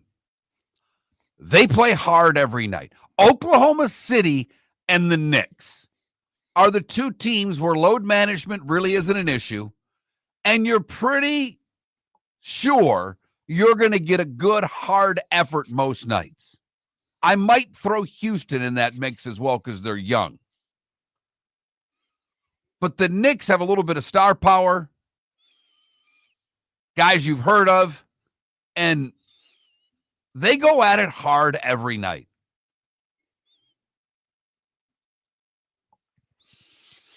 Boy, you're trying to make a New York sports team likable, Mark. That's a tough sell. I understand that. I think I brought up Oklahoma City, David. I think I tried to sell getting that umpire his job back. You're trying to make a New York sports team likable. What are you doing? Well, they're on a lot. I think the last time a New York sports team was likable was when the Giants played the 18-0 Patriots and so many people didn't want to see them win. But no 18th game anytime soon, according to Goodell. He says him and the players haven't talked about it. Then again, I mean, I don't know. Don't you just hole up somewhere? Don't you spend a long weekend somewhere playing golf, having dinner, a few drinks? I mean, this shouldn't take that long, right? We want an 18th game. What do you want for it? I mean, come on. How long should this take? You got your laundry list of stuff. The minor stuff they'll agree to. You know, we want more money for the players. Well, there'll be more money because there'll be more money in the pool. Well, no, we want a bigger percentage. I don't know. We'll have to talk. Let's table that. Do you want some calamari? I mean, come on. We can do this in a long weekend. Apparently, we can do it as long as there's an appetizer on the plate. I don't know if you're aware of that, but if we throw a few apps out, apparently this deal will get done sooner. Listen, if you had the key lime pie here, it's fantastic. All right, now try it out. What the heck? We can push tea time back an hour tomorrow. Don't worry about it. You don't have to get up early. I mean, Tagliabue and Gene Upshaw did this all the time. We had labor peace and everything. Everything was fine. Nothing that We've had labor peace for a pretty long while in the NFL. Right. Nothing that a couple of good meals and a couple drinks and a couple of rounds of golf, Mark, can't get done. You say so. Well, it works on me. Jeff Cameron is next. Miller and Moulton would like to thank the sponsors that, quite frankly, saved the show in 2024. Whether it was Floor Meisters, American Paint Supplies, Glass Doctor, Molly Maid, Cigar Bar, Sleep Treatment Direct, the Diamond District, and even the Cape Coral Police Department, thank you. We're hopeful of a great 2025, still needing sponsors, so reach out to Miller and Moulton via X at that Mark Miller or the David Moulton, or text us at 21,000. But Miller and Moulton says thank you to our sponsors and to you, our loyal listeners. Mark Miller for Molly Maid. Why Molly Maid, you ask? Trust. Moulton was a customer for 15 years. Affordability. Didn't I just say Moulton was a customer for 15 years? Worry-free services. Our professional house cleaners are fully insured and a 24-hour warranty. Call Molly Maids today at 239-774-5839. That's 239-774-5839 or online at mollymaid.com/FTMYERS. That's mollymaid.com/FTMYERS. Gentlemen, as your wife mentioned getting new flooring, but you don't want to go through the hassle, well, go see the Floor Meisters in Naples next to Costco. They understand your time and money are important, so they'll make it as painless as possible. With a huge in-stock selection of carpet and Cortec, they can get you the floor your wife's been asking for. They carry wood, vinyl, carpet, and tile. If you do it yourself, no problem. They can handle that as well. So go see TJ at the Floor Meisters and tell them, just keeping it real. The Cape Coral Police Department is growing. They are currently looking for police officers and are offering a $10,000 signing bonus to newly hired officers. If you desire a career in law enforcement, or if you are already in law enforcement and thinking about making a move to a better agency, think Cape Coral Police Department. If you're looking for a police department that is committed to excellence, that invests in the highest level of training, state-of-the-art equipment, and some of the highest compensation in all of Southwest Florida, then the Cape Coral Police Department is for you. Visit capecops.com. That's capecops.com. This is Miller and Moulton.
I have never sneezed as much in my life as since moving to Jacksonville. When I moved from Fargo to Fort Myers, there were a couple months a year where the allergies and the winds and what have you, like April through October, for some reason, I'd sneeze more, or I mean August to October. But the hair in here is awful. It's unreal how much I sneeze now living here.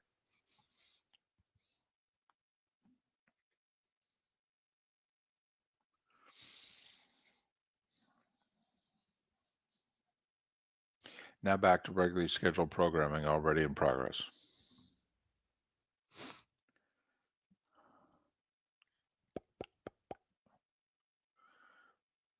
Oh, I got to call Jeff.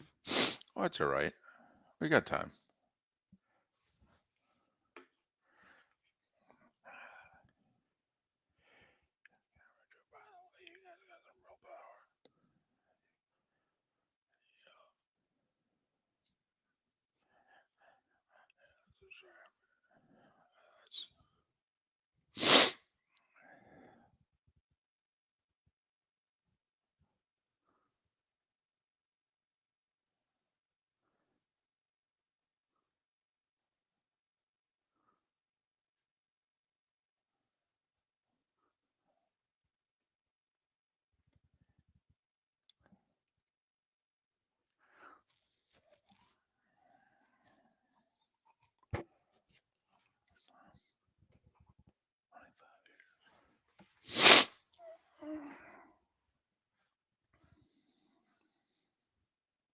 Jeff's good.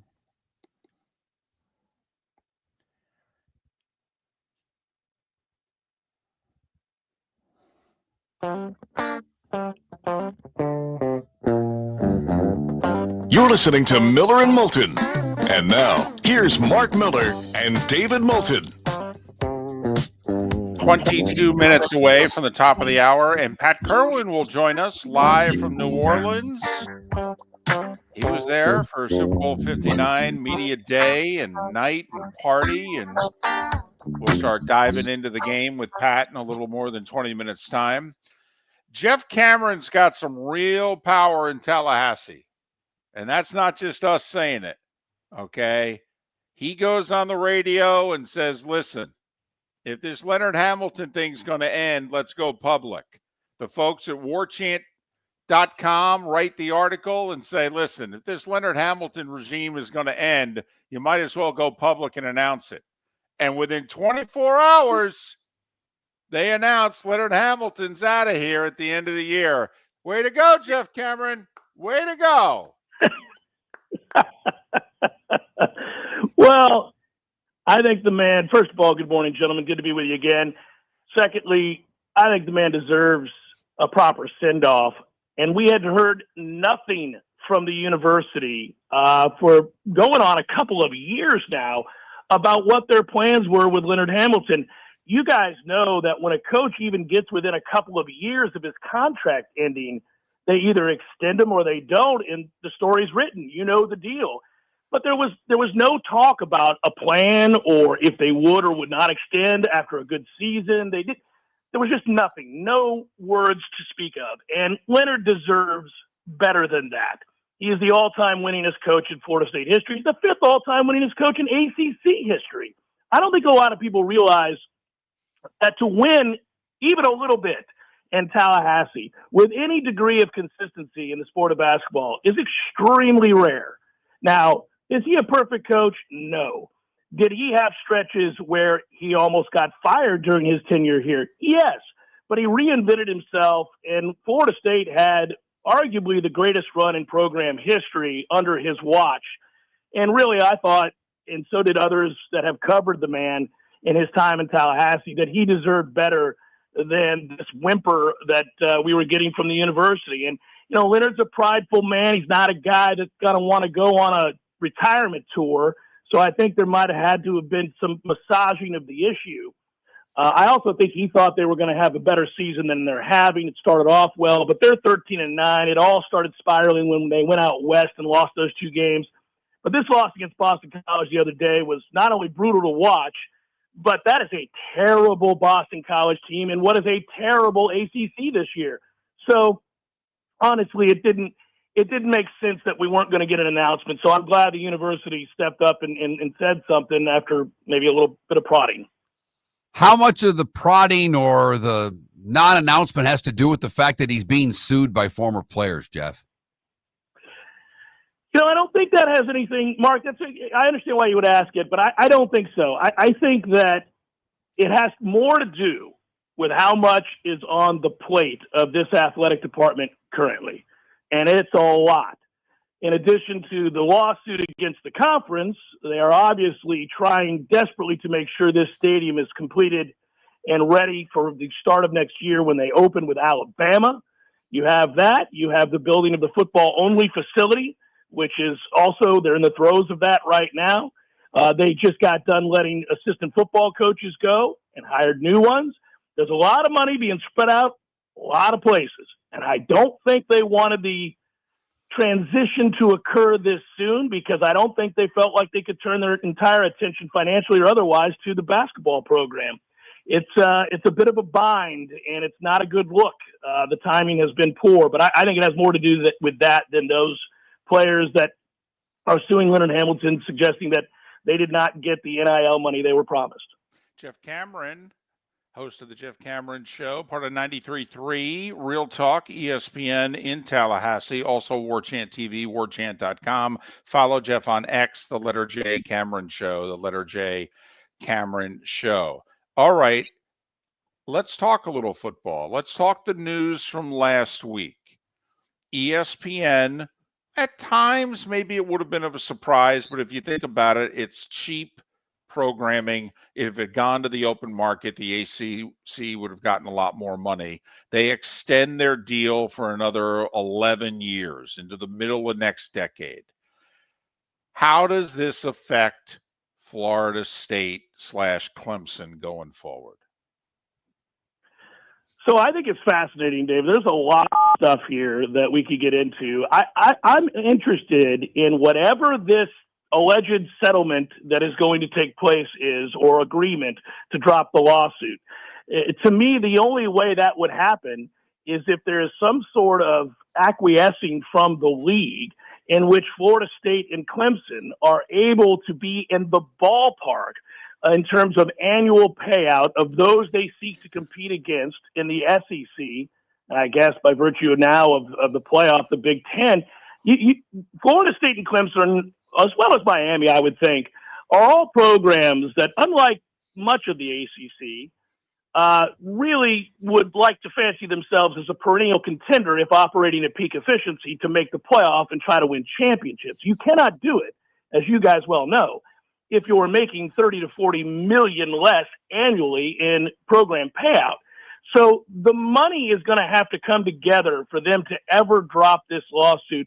And I also thought it was fascinating that there seems to be an addendum there that suggests that, well, maybe the money will get close, we'll find out, and that in 2031, you're able to walk right at a very critical time in the sport of college football and the new television deals that will be had. So I'm curious. I think most Florida State fans want to know what kind of deal is being worked out here, because on its face, it seems disastrous. If they can get close to the money and annual payout, it's not. And that's what we've argued, Jeff, for quite a while. If it gets close, isn't Florida State, and I don't know about an advantage, but certainly a lot more equal. You know, when you look at trying to make the playoff, they're in an easier conference. Not by a lot, but certainly by some. If the money's close and they spend it right, will they give themselves an advantage? Well, I'm with you, Mark. I've said that before. Look, I think they are at a distinct disadvantage remaining in the ACC for these however long it is. Let's say it's only to 2031 because it's used against them in recruiting quite a bit. And it hurts when you have a five-star player who's got a choice between Florida State, Clemson, and or Alabama, Georgia, and they say, well, look, man, you're second fiddle. You already got snubbed, and you had an undefeated team. They already told you what they think about your league. So that hurts. But you're right. It is an easier path.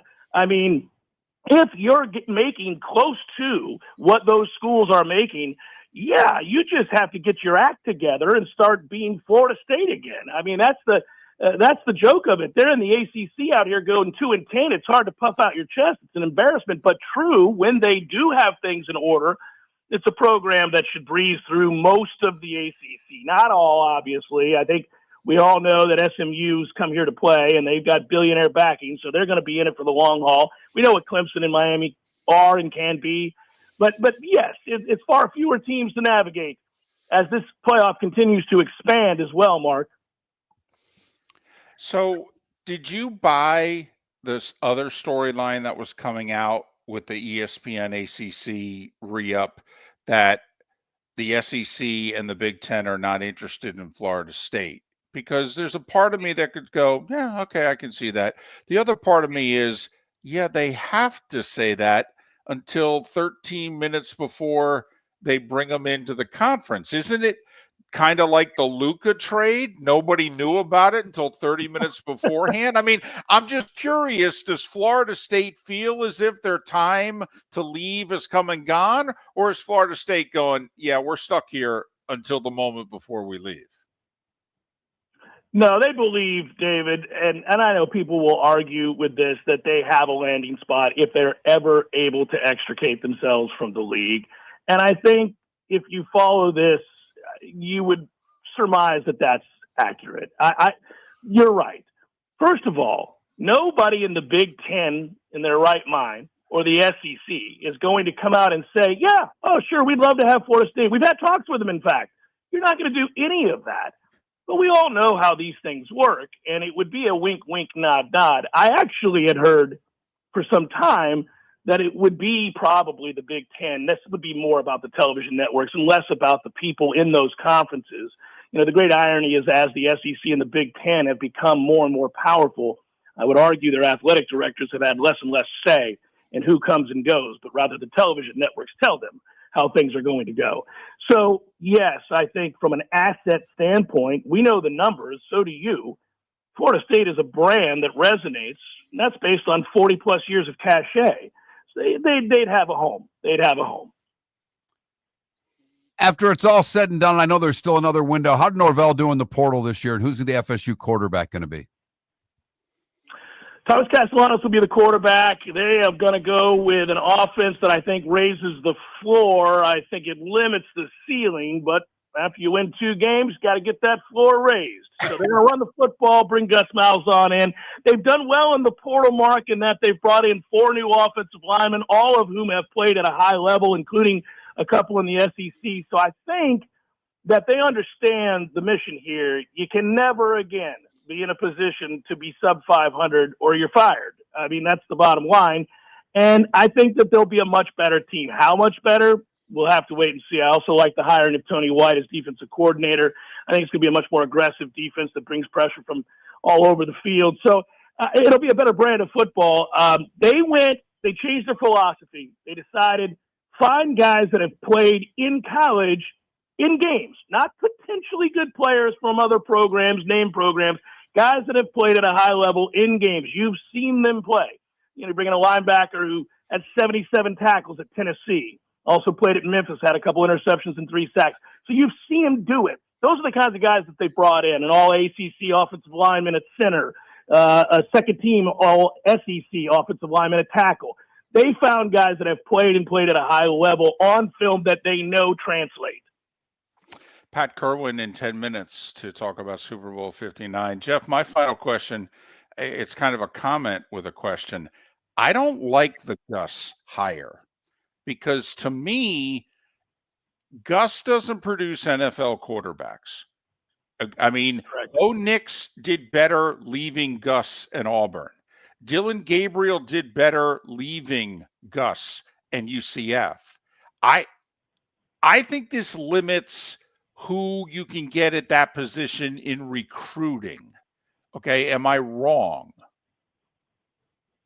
I agree with you, David. That's why I say I think they've brought in people that can raise the floor. You know, Gus has always produced offenses that run the ball at an elite level. That's partly because they changed the math by running the quarterback.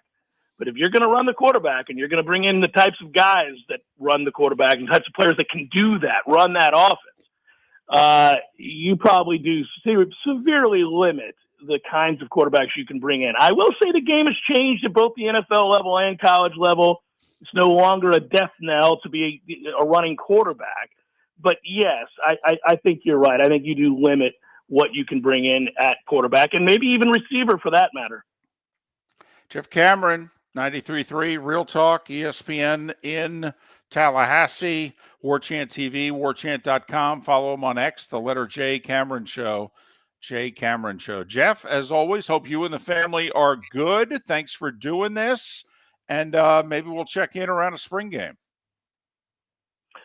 Sounds good. Appreciate you guys. Always be well, fellas. Appreciate it. Jeff Cameron, who was the very first person to interview Leonard Hamilton when he got the job at Florida State. He goes back all 23 years with Leonard Hamilton, who made news yesterday when he and the university announced this will be it for him. Too bad to see, and it always ends, it usually ends badly. That's why coaches quit or are fired. But for what's been a great career, it does suck to see him going out like this. 4 Sweet 16s and Elite 8. He was going to that elusive Final Four because he took Miami to an Elite 8 also. And then he was at Miami. Jordan hired him to coach the Wizards. It was a disaster. And then he gets the Florida State job.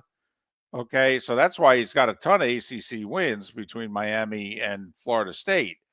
But, came close with both, but looks as if he's going to end his career having never taken a team as head coach to the Final Four.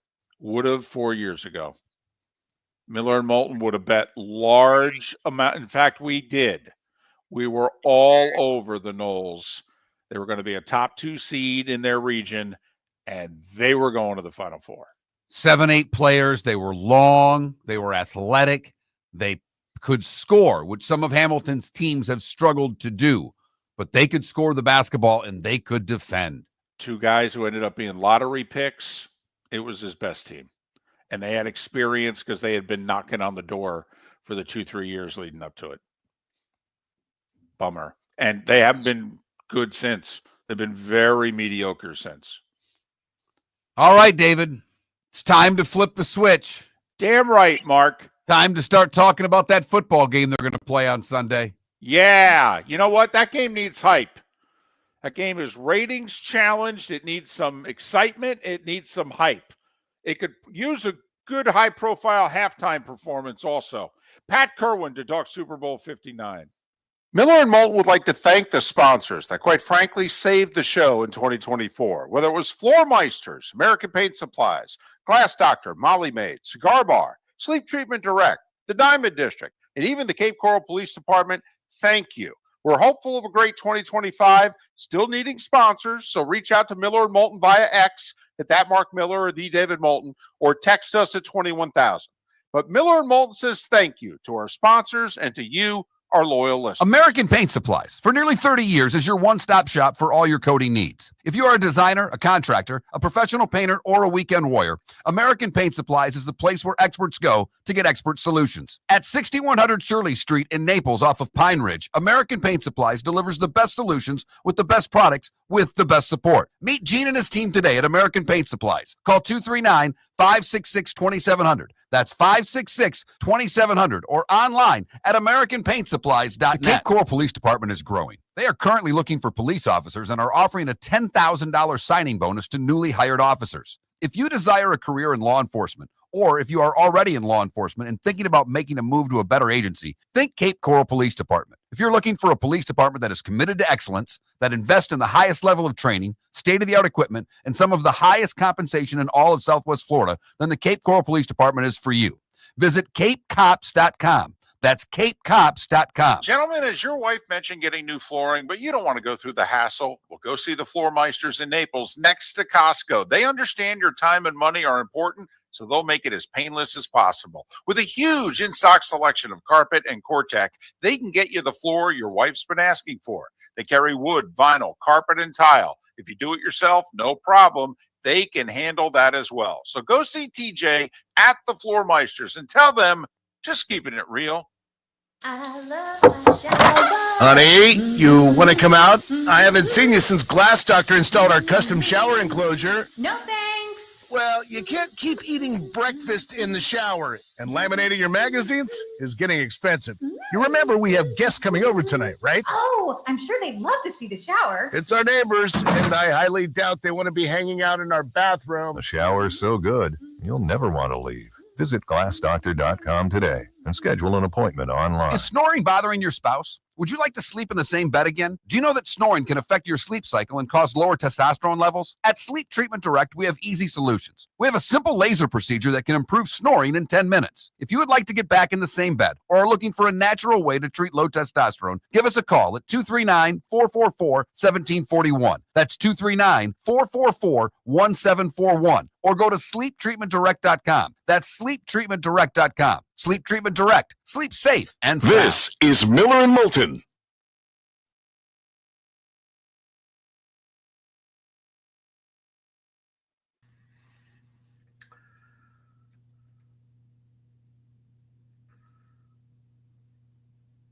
Morning, Pat. Good morning, my friend. How are you? Good.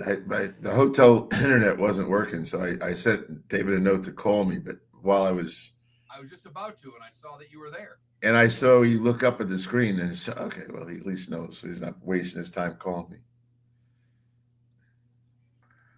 I did interviews till 9:00 last night. Holy moly.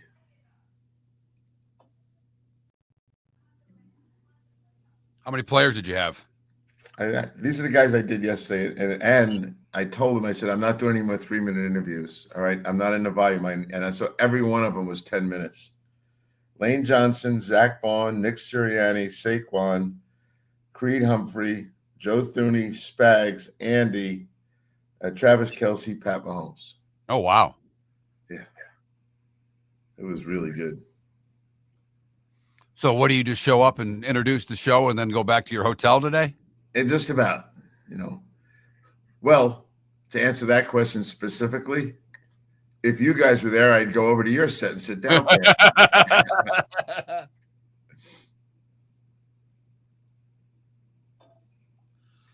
I saw a few media members complaining that the media, whatever, one of the media rooms is out in the parking garage.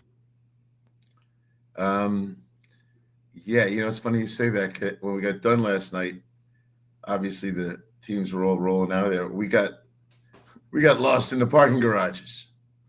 We never really identified the one we went into. And there's like 5 of them. We hit it on the third one. It took 3 tries at parking garages trying to get the location of a car. I was trying to forget that, Mark. Thanks for bringing it up. David, how you doing? I'm doing okay. Okay. Mom's been in town for the last 5 days. She goes back to Jersey on the train this afternoon. I knew she goes by train. Her feet never leave the ground. No, 18 hours. Nope. She probably enjoys it. She loves it. She loves it. She's got her iPad. She's just reading stories, watching shows. No, she loves it. Good. Glad she's down there. How's the weather at home? I can't wait to get out of here. It's perfect, Pat. Yeah, it's in the 80s and the 239. 8s are the first number. Nice. I'll be home at midnight on Friday night.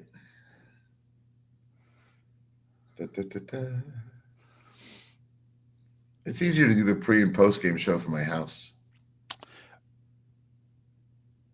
You're not able to fly direct, right? You've got no direct. Come on. Yeah, I know. It would be now. You know what? Who does fly is Breeze. I was going to say there's an airline that flies direct to New Orleans now. Yeah, it's Breeze.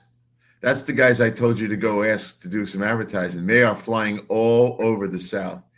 You name every crazy little airport in the Southeast, and they're landing there. It's really quite impressive. The other day when I was leaving RSW, there were 5 Breeze planes in. Wow. And you know what? The airfare is like $100. Yeah, they're cheap. They're Yeah. taking on the allegiance of the world. Yeah. And they fly up into the Northeast like crazy, David. Direct flights to White Plains, all those airports around New York City.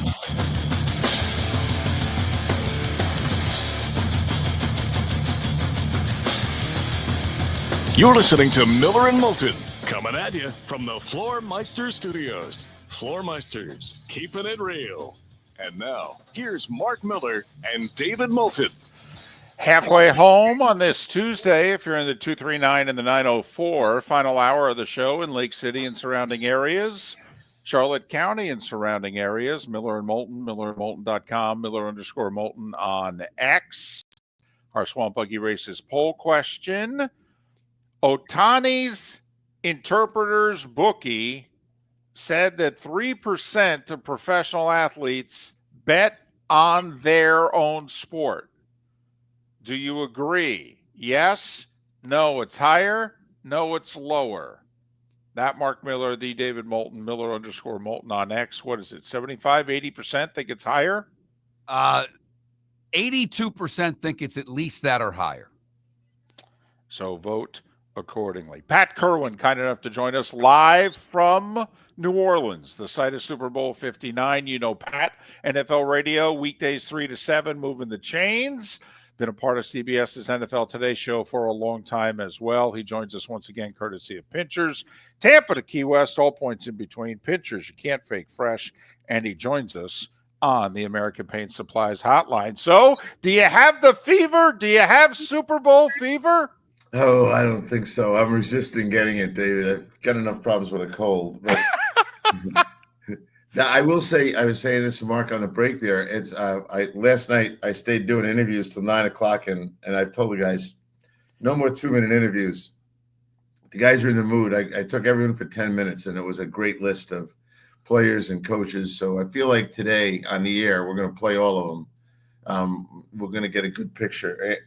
Mahomes was phenomenal. He could have stayed for a half hour. Kelsey was great in his own way. I got those two. Actually, Kelsey came in at the end of the Mahomes one, and I said, can I say something to you two? I thought I caught the two of you having an argument on the sideline and walking away from each other. I said, now, I know the sideline. I know how it is. You can get emotional. And they both started laughing, and they both said, well, yeah. You know, and then Mahomes goes, you know, Travis is one to tell me when I'm playing bad. And he told me right to my face, and it was my chance to, at that moment. I told him what it was, too. He goes, yeah, I was telling him he wasn't playing very good himself. So it was a great, interaction with those two guys, the real players. So I had a lot of fun with all of them. And Andy, I told Andy it's time to send a note back to Pete Carroll. Pete sent him a note saying, congratulations, I just retired. You're the oldest coach in the league. And Andy laughed at it, but now Pete's back. So I said, you need to send him a note back, thanking him for joining the league as the oldest coach. So he said he would do it today. Players are into routines. Yeah. It's a big part. It doesn't matter the sport, Pat. But one of the things I heard I found interesting is that Kansas City did everything they could do to turn their hotel into their practice facility. Like literally every meeting room looks the same as it does to Kansas City. How much in their familiarity to the Super Bowl, now this being 3 in a row, helps them? It helps a lot. And I did say this to one of them. I think, who the heck was it? I think it was Creed. I said, look, I can tell who's going to win the Super Bowl. Unlike most people, it's not scientific, but it's just true. On media night, which is what last night was, and we don't go out on this floor anymore. They come into a room with us, which is great. I said, there's one team comes in, they can't wait to get out of there. And there's another team that comes in, and everybody's got a camera taking pictures and movies of everything that's going on. I said, the team with the cameras, they lose every time. It's too big for them. And they just started laughing, and they said, we don't film anything anymore. They are in routine. Now, we'll say this. Kansas City is in a downtown hotel. And Andy, I asked them, what's Andy's message? And they said, Andy asked us not to go out a lot. Now, think about that. Come on, guys. It's a business trip, all that nonsense. Don't go out. But he took a hotel in downtown. The other guys are out of town, in a hotel that's got 1,800 rooms, and they're only using 180 of them. And I think the hotel is letting people use the rest of the hotel. And I think they'll probably pull out of there on Saturday. But how you decide where you're going to stay is a big part of this, how close you are to all the fans and all that business. But nothing seems to sway the guys from Kansas City. This is old news to them. They know how to get ready. Talking Super Bowl 59 with Pat Kirwan, NFL Radio's Moving the Chains, weekdays 3 to 7. Joining us on the American Paint Supplies Hotline, your one-stop shop for all your coating needs. All right. Can we goober this up for a couple of minutes? Whatever you want. These two defensive coordinators. Yeah. The chess match here. This is Vic's shot now at Mahomes and company and at Andy. And then obviously it's Spags and a different Eagles offense. And let's face it, these two teams didn't exactly corral one another 2 years ago. Now, did they? So I'm fascinated by the old defensive coordinators, probably the two best in the sport. And what are they going to do with these offenses? Well, they're different philosophically, for starters. Number one, Vic is going to play a shell and just play and keep everything in front of him. And he's going to think my big tackles are going to be able to handle up front. And he's not going to bring those safeties off the hash marks. He likes too deep. And he plays quarters, which is really ultimately in the run game the same exact thing. You're blocking it up the same way. And he's conservative he wants execution. Now, Spags is a schemer. Spags is going to have a lot of pressure calls, and he's going to have pressure opposite the way it looks like. Here's what he does. He gets the offensive center to declare a protection. And let's just say he loads up on his right, their left, and he knows that now they declare slide left or whatever they're going to, and he knows what they're doing. As soon as he does it, he blitzes from the other side. And they admitted to me, Philadelphia, he knows how to get a free blitzer. So there'll be one guy who's going to blitz, and he's going to change the pressure calls all game long in hopes of and I'll say this. Last year in the championship game against Baltimore, he blitzed the run literally the whole game. And then they stopped running, and he kept running the same blitz calls because it was getting a Lamar. So expect a lot of pressure from Kansas City and expect very little pressure from Philadelphia. Is that the right move for Philadelphia? You've talked about this throughout the playoffs. Mahomes runs, 3-4 times a game regular season. When the playoffs start, he starts amping that up. Will they spy him? What do they do to prevent what we think will be 10 runs from the quarterback? Well, to spy him, you're going to have to put a player, and it's preferably a safety type player, maybe a linebacker. He's kind of a waddler, and they're going to put him where we would call the middle linebacker spot, and he's going to wait. But that's one less player in the curl zone, and that means Kelsey's going to catch 10 balls. When you see Kelsey wide open, it's usually someone's waiting out. Do I think? Here's what I do think. I do think that they understand when Pat Mahomes runs. I talked to Pat about it last night. He ran 11 times last week. He's going to run at the end of the second quarter, and he's going to run at the end of the fourth quarter. He is going to try to win and score before half. And then, of course, if they're losing, which I think they could be, he is unbelievable on these comebacks. You just put him in that position. They might try to spy him. I don't think it'll work. But I think this, and Kelsey brought this up to me yesterday. I said, when do you know to turn and block for the scrambling Mahomes? He said, I don't do it at all because he will throw me the ball as his feet are crossing the line of scrimmage. So I wait till he is on his way downfield, and then I'll go try to pick someone off.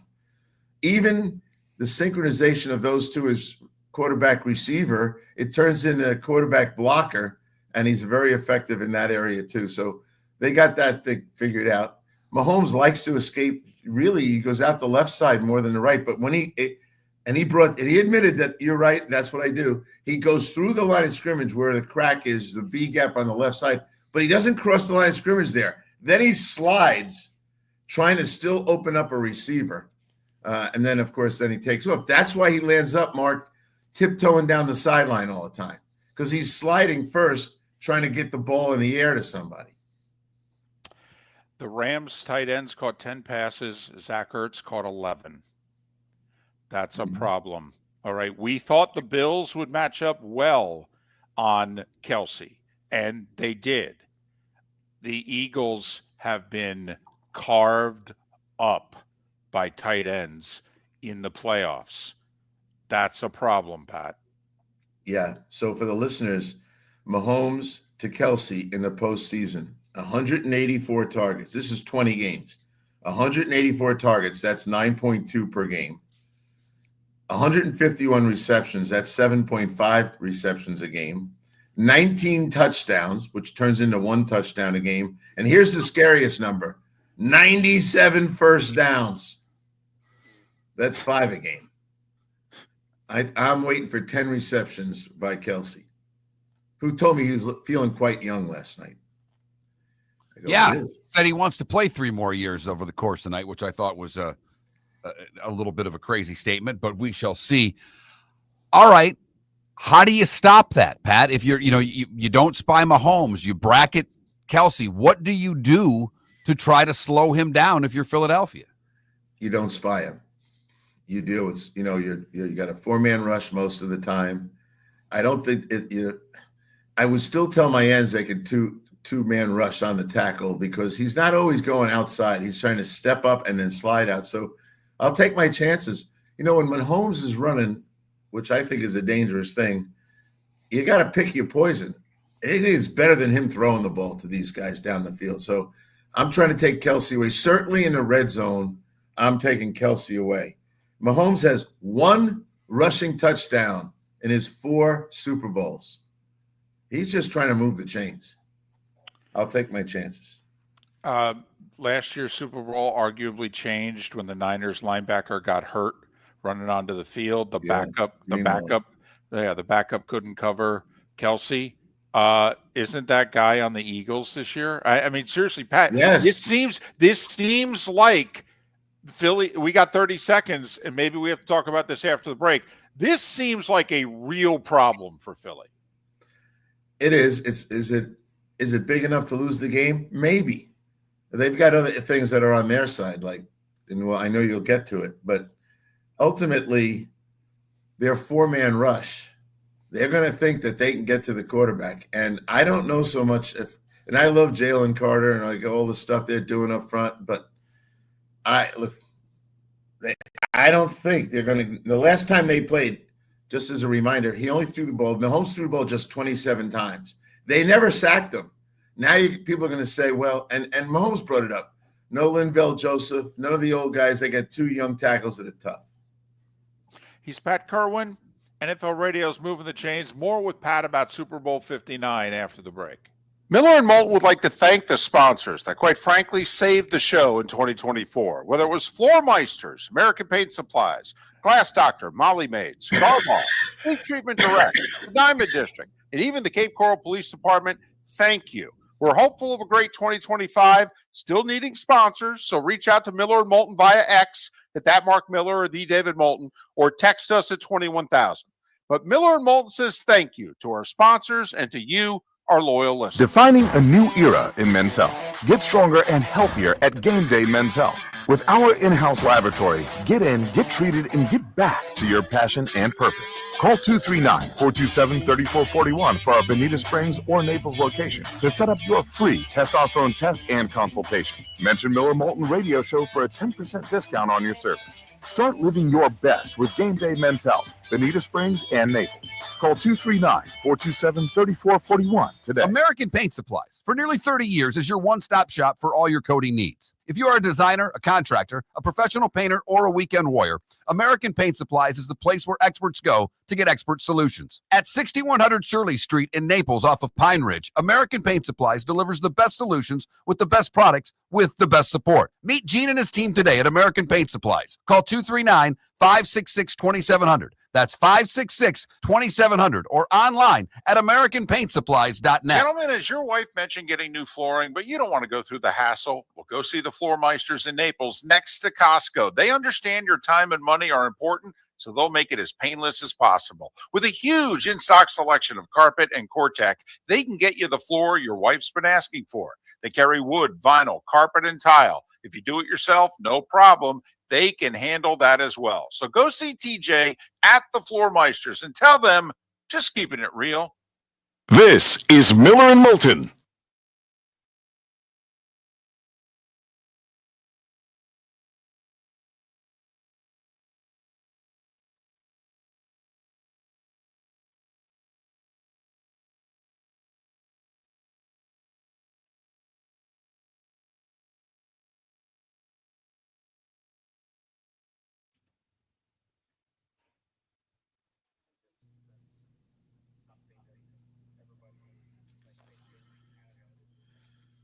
Okay.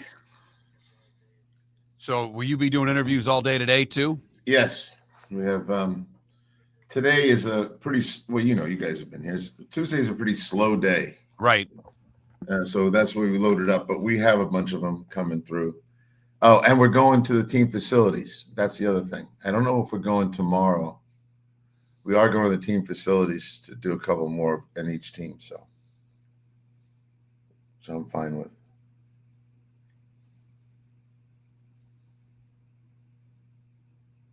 We end up getting a lot of the older guys that are in town for the game.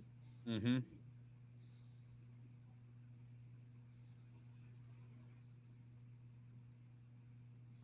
What do you think? Tell me the truth. What do you think of Pete hiring his OC? I just hope they put themselves in a situation to run the ball next time. He's good.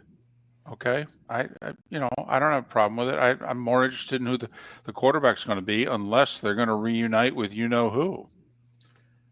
Well, I believe he told me that Darrell Bevel, he was going to hire Darrell if he thought he was getting Russell, because Darrell's controlled Russ before. Right.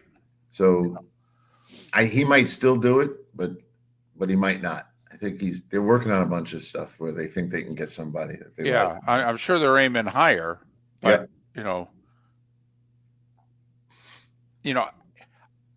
I liked what Pete had to say. He kind of said it. He strongly implied it, in which it's like, listen, when I took the Seattle job, the job was to eventually win a Super Bowl. The Raiders, Pete didn't say it, but I got the impression that Pete was saying, listen, this franchise is a train wreck, and we just got to get it back on the tracks. And, the seasons that I got fired for in Seattle, Mark Davis would jump up and down and give me a 5-year extension if I could put 9-8 and 10-7 consistently on the board.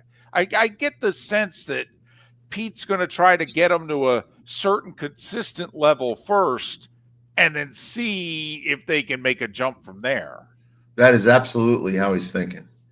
First, I got to get the thing, off the ground. Yeah, we got to become a pretty good franchise again. Yeah, and I think he's not afraid to trade his picks away. So we'll see if the young GM understands. He likes action now. You think about how many times he traded his picks. Oh well, hell, I mean, I hope everybody, it's a lot different now 15 years ago, Pat, but think about it. So they signed Matt Flynn. Turned out to be a bad signing. He gave up the 3rd-round pick for Whitehurst with the Chargers, which, oh my God, spends the 3rd-rounder on Russ, in which half the league thought Schneider was a moron. Okay. But, we applauded him 15 years ago because our philosophy is you just keep throwing darts on the board till you hit. Yep. And he does absolutely feels that way. I think this time he's thinking one guy to get it rolling, and it could be the kid in Minnesota, it could be Russ, could be someone else. Right. And then first off, I don't think he's in love with the 2 guys at the top of the draft, but I could see him getting to the point, because I keep pushing him on Jackson Dart. Yeah. His kind of guy. I have a feeling Dart's going to go staggeringly higher than people think, because people are just going to bite the bullet. Because there's no other quarterbacks in the draft. Right. And they're not going to gamble that I can get them at 20 or what have you. They're just going to say, screw it, I'm taking them. Yeah. I think he's emerged out of that mess as clearly the third guy. So he's having fun doing it, and he's likes. Now his son's there specifically to make sure that the OC runs the ball. He's the sheriff for the run game. Pull over, coach. Welcome back to Miller and Moulton. Text the guys what's in your mind at 21,000. That's 21000. And now, here's David Moulton. 21 minutes after the hour. Thanks for being with us. Miller and Moulton, millerandmoulton.com, Miller_Moulton on X. Pat Kirwan joining us once again, courtesy of Pinchers in the American Paint Supplies Hotline, your one-stop shop for all your coating needs. Has anybody said anything interesting to you, whether it was in Mobile or whether it's in the last 48 hours, about this game in which you said, hadn't thought about that? Well, a couple things, in my own preparation for it, I always like to say, what's perception, what's reality? So the perception reality theme here, and has been all the time, is that Kansas City gets a break on all the penalties, right? Even their owner, I talked to Hunt last night as well, even he had to address it. So I said, well, it's worth me looking up. So these are just a couple. This is not everything. Penalties. Defensive pass interference. It's been called on Kansas City more than Philadelphia. Defensive pass interference. Holding calls. Remember we always talk about those? They never call those guys. They hold every play. 23 holding calls on Kansas City, 15 on Philadelphia. Okay, defensive holding. 11 on Kansas City and 7 on Philadelphia. So just on a couple of the areas where I always say to people, now, what do you think they let them get away? Oh, they're holding like crazy. Well, there's more holding calls on them than there are in Philadelphia. So I just said, look, we would like to believe that the officials are somehow on their side. Even now, this nonsense, well, they want Taylor Swift to be there for the win. Come on, all this is stupidity. And I thought Clark Hunt did a nice job of addressing it. So perception and reality. Reality is Kansas City's been called more than Philadelphia. And a number of the areas that people think, oh, no, they never call holding. They never call holding. They called it 23 times in regular season, and they didn't call it that many times on Philly. So those things I like to just throw out there. Then there's Mahomes against we love talking about Lamar, right? Lamar versus the NFC. Well, every time they play the NFC, the three of us get together on the show and talk about that. Pat Mahomes is 25-5 against the NFC in regular season and 3-1 in postseason. He's kind of knows, because I think playing Pat Mahomes in its own weird ways is a lot different than playing any other quarterback in the league. There's no doubt. There's no doubt. Mark's point. Do I have a spy? Don't I have a spy? How do I play him? What coverage? I think all that stuff adds up to Mahomes is a problem for people that don't see him very often. All right, you pointed this out before the NFC Championship game, and I think it was 3 or 4 times that Barkley didn't run for 100 yards. What does Spags do to slow Barkley down? Okay, so let's define slow him down. Here, I'll give you home run. To me, it's no home run runs. You can take the 10, 12s. You can't take the 40s or 50s. Right, and I'm with you on that. And I would define yardage. Anything under 150 slowed him down. That's how I see him. He can get 120 yards. I'm not going to panic, and I don't think Spags will panic over that. Spags is going to blitz the run. He's going to try to interrupt with him in the backfield before he gets rolling. Talking to Lane Johnson. Lane Johnson had a big smile on his face. He goes, "Oh, we'll get him rolling." He liked to use my language for it. And I said, "Yeah, well, they're not going to try to let you do that." And I don't think the guy who's being blocked by Lane Johnson is going to be responsible to make the tackle. Lane Johnson is going to maul somebody. It's the other guy coming off the edge. The last time they played, McDuffie had 2 sacks. McDuffie had the big sack at the end of that Buffalo game. Why? Because they brought that receiver in, or it's the same as bringing a second tight end over there, and they made it tight on the wing. Now McDuffie comes to the edge. and he came right off that edge, and he came clean. But he had 2 sacks the last time these guys played. So I would think you're going to see those kind of pressure calls from him. But I'll go back to your point, Mark. I think he's going to get his yards. He's too good. I talked to him for a while too. What a great human being he is. But I think I'm with you on will he get out the gate once? I probably don't think I can hold him down to no deep runs. I think he'll get 1, but I don't think he's going to get more than that. They were watching a lot of tape of the safeties having a free shot at him and getting run over. So you better have people back there that can tackle. Well, that's what I was going to bring up, Pat. I mean, he has made the Rams safeties, the Bills safeties are, not good enough, and they were not good tacklers. I mean, this to me, if you're Kansas City here, this is where I wish Tyrann Mathieu was still playing for the Chiefs. Okay, because to me, Saquon could make that guy that Spags, by scheme penetrates. If he makes him miss, then your safety's got to tackle him. And, that's how he's gotten all these big runs, Pat. These guys can't, between his speed and his power, they can't tackle him. No, they can't. So will he get out the gate? And Mark said no big runs. I say 1. And I think it'll be early, just like usual with him. I think until you play him, you're not ready for what he is. There's no way at practice they're able to duplicate that issue. Well, the other thing, Pat, we talked about it after the AFC Championship game. We thought one of the Bills' fatal flaws was, Mark, what was it? Was it 13 carries, 14 carries for Cook? I mean, Pat, I'll bet, literally, I would bet my life that Barkley's going to have 23 or more carries in this game. 29 is my number. Yeah, I mean, why not? I'll run him like Riggins against the Dolphins 40 years ago. I'll give him 35 carries. Yep. No, he hasn't been doing that in the postseason. He has 41 rushes. He's still caught the ball 5 times. So they put the ball in his hands 45 times in 2 games. But I think it's going to be more. I don't think they really want to lean on Jalen Hurts totally to do this. Jalen Hurts does a couple things that fit right well with this team. And that is he holds the ball and he gets sacked. He's been sacked 11 times in his last 3 games. He holds the ball. And then he's not the greatest accurate thrower. He's got great receivers, but the ball isn't always accurate. And I think the route you give away to them is the 20-yard out, the 15-yard out. That's the one that seems to sail on him. So I guess maybe, Mark, I'd ask myself or you this question. How fast can I get this game back in Jalen Hurts' hands?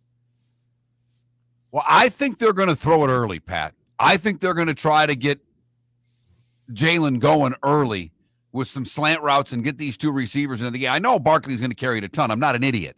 But I think they're going to give him some easy throws early to try to get his confidence up as well. Yeah. I think that's a good idea. Do I think they'll do it? They should do it, but it's not in their nature. I think they're going to be pounded, and I think they like the idea. Now, if you watch Spag, and I'm not comparing anybody to Saquon, but in those 2, he's not giving up a 100-yard rusher in the Super Bowls, and none of them are him. But Fournette was at the time pretty close, but he got to 89 yards. What really happens is they don't stay with the run. Now, I do think this team will stay with it. Go look at the leading ball carriers in those Super Bowls. 12 carries for Mostert, 16 for Fournette, 15 for Hurts, by the way. He was the leading ball carrier. And then McCaffrey for 22. I rode home with Ed McCaffrey last night. Christian is doing great, but 22 for 80. Now, remember, he was an elite player during that Super Bowl. And a different style altogether, but he never got to 100 yards rushing. Yeah, much different offensive line in San Francisco last year and Philly this year, though. That's a very different offensive line. So, is the game as close as the odds say it is in your estimation? I mean, basically, Pat, this is a one-play game. We just don't know when and what the play is going to be. I think it is that close. And I'll tell you, just if you look at third downs, why does I got it. There's only one team that won the third down battle in these Super Bowls. It was Philadelphia. They were 11 of 18. And we all know they're going to go for it on fourth down on the short yardage. Because of Saquon, they're going to get it to 3rd and 2. And if they get it to 4th and 1 and they're not on their own 25-yard line, they're going to go for it. And so I think as long as you can keep moving the chains, that's what's going to keep the game close. I think it's a good way to end, referencing moving the chains with Pat Kirwan. No, I wasn't intended. From No, Moving no, the Chains on NFL Radio, weekdays 3 to 7. All right. Joining us twice a week, courtesy of Pinchers, Tampa to Key West, all points in between Pinchers, where you can't fake fresh. Pat, be well. Be well, my friends. Talk to you Friday. Miller and Moulton would like to thank the sponsors that, quite frankly, saved the show in 2024. Whether it was Floor Meisters, American Paint Supplies, Glass Doctor, Molly Maid, Cigar Bar, Sleep Treatment Direct, the Diamond District, and even the Cape Coral Police Department, thank you. We're hopeful of a great 2025, still needing sponsors, so reach out to Miller and Moulton via X at that Mark Miller or the David Moulton, or text us at 21,000. But Miller and Moulton says thank you to our sponsors and to you, our loyal listeners. Do you have a sleep problem but don't want to wear a CPAP mask? This is Mark Miller for Sleep Treatment Direct. The mask wasn't working for me, and I didn't think I had an alternative. I do. We all do. They have such simple alternatives with greater success than the mask. Visit sleeptreatmentdirect.com. That's sleeptreatmentdirect.com. And if you are like me and your CPAP machine isn't working for you, it's time for a change. Call 239-444-1741. That's 239-444-1741. Sleep Treatment Direct. Sleep safe and sound. American Paint Supplies, for nearly 30 years, is your one-stop shop for all your coating needs. If you are a designer, a contractor, a professional painter, or a weekend warrior, American Paint Supplies is the place where experts go to get expert solutions. At 6100 Shirley Street in Naples off of Pine Ridge, American Paint Supplies delivers the best solutions with the best products with the best support. Meet Gene and his team today at American Paint Supplies. Call 239-566-2700. That's 566-2700 or online at AmericanPaintSupplies.net. Mark Miller for Molly Maid. Why Molly Maid, you ask? Trust. Moulton was a customer for 15 years. Affordability. Didn't I just say Moulton was a customer for 15 years? Worry-free services. Our professional house cleaners are fully insured and a 24-hour warranty. Call Molly Maids today at 239-774-5839. That's 239-774-5839 or online at mollymaid.com/FTMYERS. That's mollymaid.com/FTMYERS. This is Miller and Moulton.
I like moving the chains when they're interviewing people and when those two are cutting it up about football.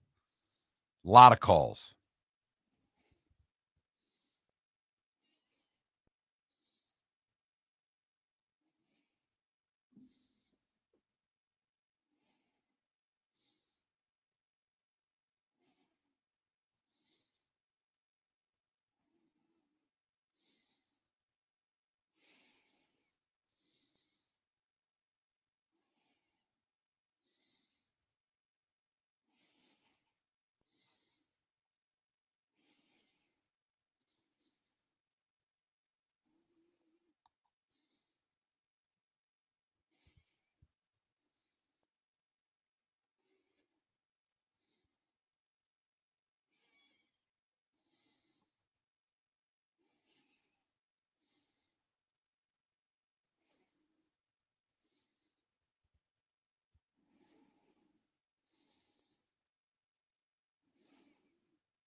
I guess I just don't think the callers add a lot to his show. That's where I am, Empire.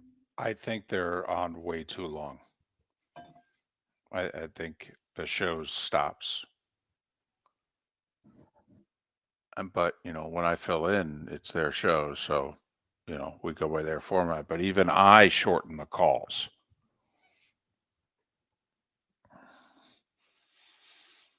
Yeah, I start listening to other things when the calls come on. And I'm in the car for an hour and a half pretty much every day with my daughter.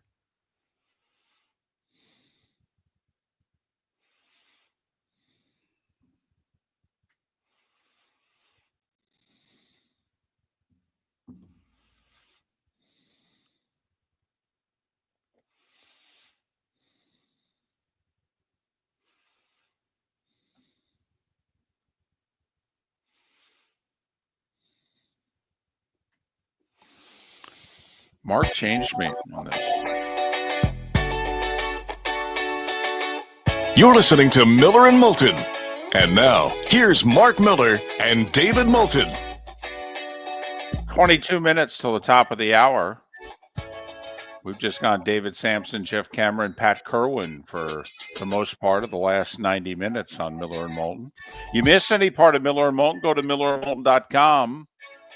Mark does a terrific job, if the technology cooperates, of basically we do an hour.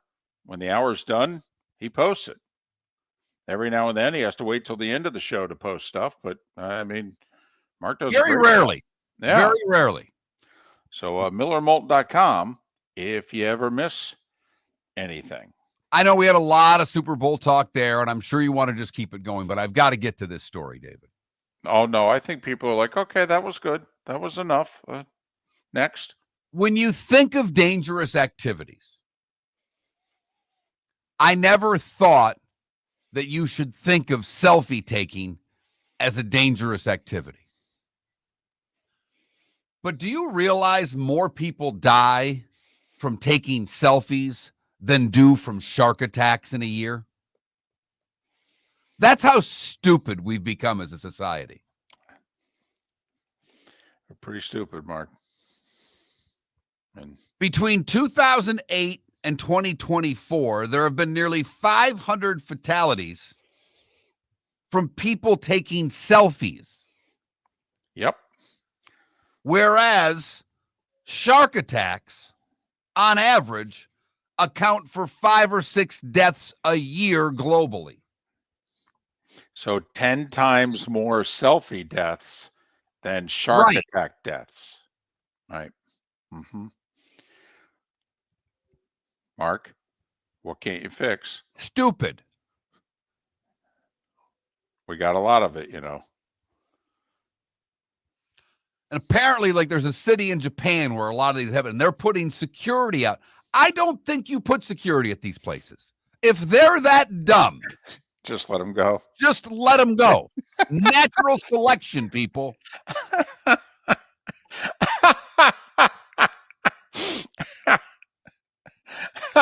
Boy, you're like the Mavs GM there. I can make the tough choices. I can make the tough calls. It may not be popular, but it'll help us win. Earlier this month, a Chinese woman died after she walked onto railway tracks and was struck by a train. Her husband told local police that his wife was so intent on photographing the iconic location, she didn't see the train coming. I don't need security for that. We don't need to help that person. I'm sorry.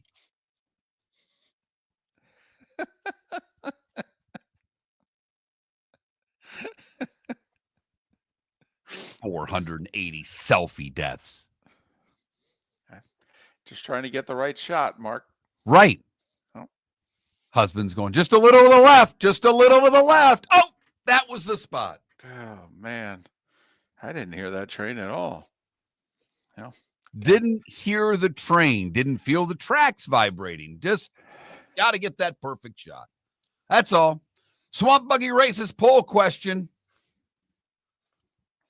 Otani's ex-interpreter's bookie in an interview claimed that 3% of athletes bet on their own sport. Do you agree with him? 42% of you agree with him. 42% of you think it's more than 3%. Wow. And little more than 15% of you saying that it's lower. I, for the record, think it's lower. I don't think that there's one player on every Major League Baseball team that's betting on baseball. I don't. Wow, that's 5 out of 6, almost 6 out of 7 of our Yeah. audience that thinks that it's 3% or higher.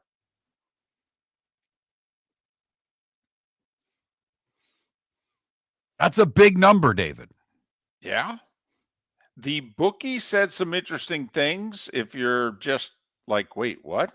What are you guys talking about? What was it? Matthew Boyd? Is that his name? Matthew Boyer. Boyer. Sorry, I keep saying Boyd. Matthew Boyer. He said that Ohtani's name never came up. That Boyer didn't feel like he was placing the bets on behalf of Ohtani. And this Boyer guy talked openly about, oh, yeah, I took bets from Pete Rose all the time. He bet 1,000 a game, blah, blah, blah. Love the action. You know, every now and then Pete, would get on losing streaks. I'd have to say, hey, we got to stop for a while. You got to pay this down. But so he seemed, he's maybe exaggerating. Yeah, probably, about certain things. But he said, I never got the sense at all that these bets were being placed on behalf of Ohtani. Okay. Ohtani's name literally was never mentioned. I go back to Tim Donaghy, the NBA referee who was gambling on games. Yes. And the NBA concluded that it was a rogue official, that he Correct. was the only one. Right. Donaghy still to this day claims that there are others, that players were betting on games. He made a lot of wild claims. And when you get to the point when you're about to be arrested or go to jail like Bauer is here, he goes on trial the April the 4th or something like that. Right. His 50th birthday. Happy birthday.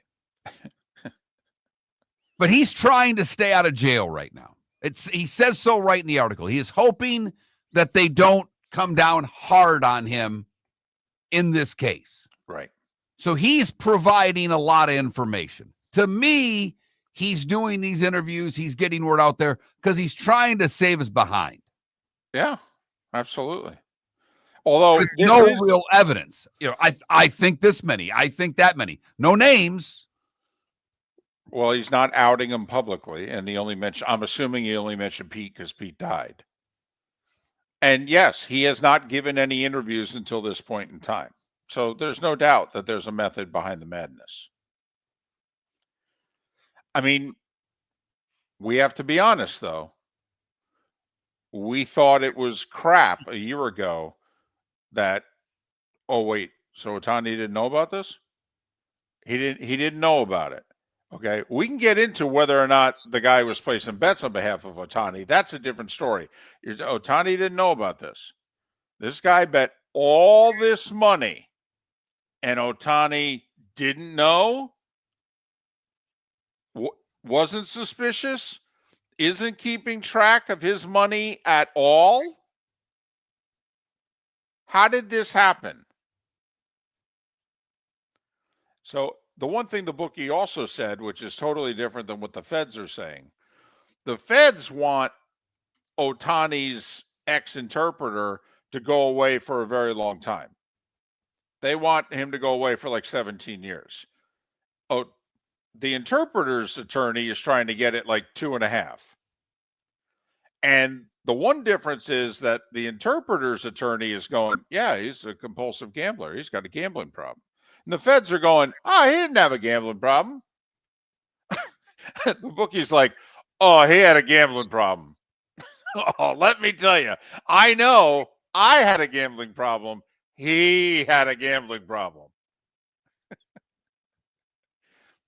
I don't know if that should play into the sentencing or not, but I do find I don't think it should play one iota into the sentencing for what it's worth. Right. And Maybe it does. It's about him stealing, if that's indeed what they're going to prove, that he Right. embezzled funds. It has nothing to do, it has everything to do with him being a compulsive gambler, but one doesn't excuse the other. I hear you. Although I'm guessing that has gotten some leniency in court before, because this seems to be a bone of contention. The feds went out of their way to say, oh, don't have any sympathy for him. He's not a problem gambler. He's just a thief. And the bookie's going, oh, no, man, I know a problem gambler because I was a problem gambler. He's a problem gambler. All right. But I will go to my grave wondering how Ohtani didn't know. I'm sorry. That much money coming out of your account and you have no idea? It boggles the mind. And let's face it, it's not like it's in Major League Baseball's best interest to do a long, drawn-out, honest, and open investigation. Talk about wanting something to go away. By the way, he is going to come back and pitch this year, although he's yet to throw off a mound. I mean, remember, you got to go back to what, August of his last year with the Angels when he hurt the elbow? I mean, he hasn't pitched in 18 months, pretty close to it, and he's yet to throw off a mound. And they said, listen, we think he's healed, but we don't know for sure until he starts throwing off a mound, so we can't tell you when he's going to pitch again until he throws off a mound and we see how he feels. So he may not pitch till like May is what they're saying. What do we got, 5 days before pitchers and catchers report? Really? It's that it? Yeah. Boy, it used to be around Valentine's Day. Man. Well, they're starting the season earlier and earlier. Exactly. The semis left Fenway to head to Fort Myers. I saw the pictures this morning. Gets people up north excited, David. It still does. Mark, when I worked in Fargo, big Twins country, let me tell you, I could not air 20 to 30 seconds of anything having to do spring training enough. Think about it. It's late January, early February in Fargo. Hello. Mark, people would go crazy over just two people playing catch in Fort Myers. Oh my goodness. Oh, I'm going to make it. I'm going to live. Look at that. Look at that, Ma. It really exists. Oh, and I've got to think this year with the polar vortex we just went through, and we've dealt with some cold weather up north now consecutively for several weeks. Oh, those pitchers will come in handy. There's no doubt. It was the best video I would get on the feed. I would run anything having to do with spring training. Didn't matter if the two guys were numbers 93 and 96. Didn't matter. Who are those guys? Who cares? They're in Florida throwing and catching a baseball. That's all I need to see. Have to admit, we never did the moving van. I think that's a Red Sox thing. I don't ever remember that with the Mets or Yankees growing up in the Northeast. I don't ever remember doing the Twins caravan. I don't. No, I'm with the Tigers, just getting to Lakeland and showing the shots. Right. At around 6:27 in the evening. There you go. Oh, you'd lead off the sports with it. I mean, sometimes we'd come out of weather with some spring training video tease into sports, as after the weather just said, high tomorrow of 3, wind chill minus teens. Now here's Moulton with the sports. Well, let me show you sunny Fort Myers, where it was 78 today, Bob. And look at here, pitchers and catchers have reported. Thank you, Brockmeyer. You can't help yourself, can you? You were just imitating yourself doing a newscast as Brockmeyer. I want you to be aware of that. I'm not sure if you were, David. I'm just thinking my buddy Bruce was the weather guy when I was the sports guy in Fargo. Well, And then why the hell did you call him Bob? No, I don't know. And he lives in Sarasota too. Okay, who knows? Maybe he's listening. I swear we would do classic baseball voice back and forth to each other because our cubicles were like facing each other, our offices. It was great. So you're right. I just did Brockmeyer. That was impressive. I've never heard you reference yourself doing baseball voice while doing the sports in Fargo. So that's impressive. You know, the one thing we didn't really get to with Pat that I kind of wanted to, and it just, we got into the game and all the interviews he's done. Can we do it Friday or no? We can, but it's the Myles Garrett thing. What's Yeah. it going to take to get him? And where's he going to go? Because you start looking at teams with cap room that are good teams. Green Bay. That's where my money's going. Yeah, if I were Detroit, because their cap money's about the same as Green Bay for next year, I would be highly interested in it as well. Better picks from Green Bay. If I'm the Packers, this is Reggie White all over again, is how I'm looking at it. I really am. I'm tired of being the youngest team in the league. I'm tired of being a cute team. We've won one playoff game in 4 years. Let's go. Let's go for it. I'm with you. You know, we were just talking about it yesterday with the Luka trade. What would it be like? And here comes Garrett right after our show, says he wants to be on the market.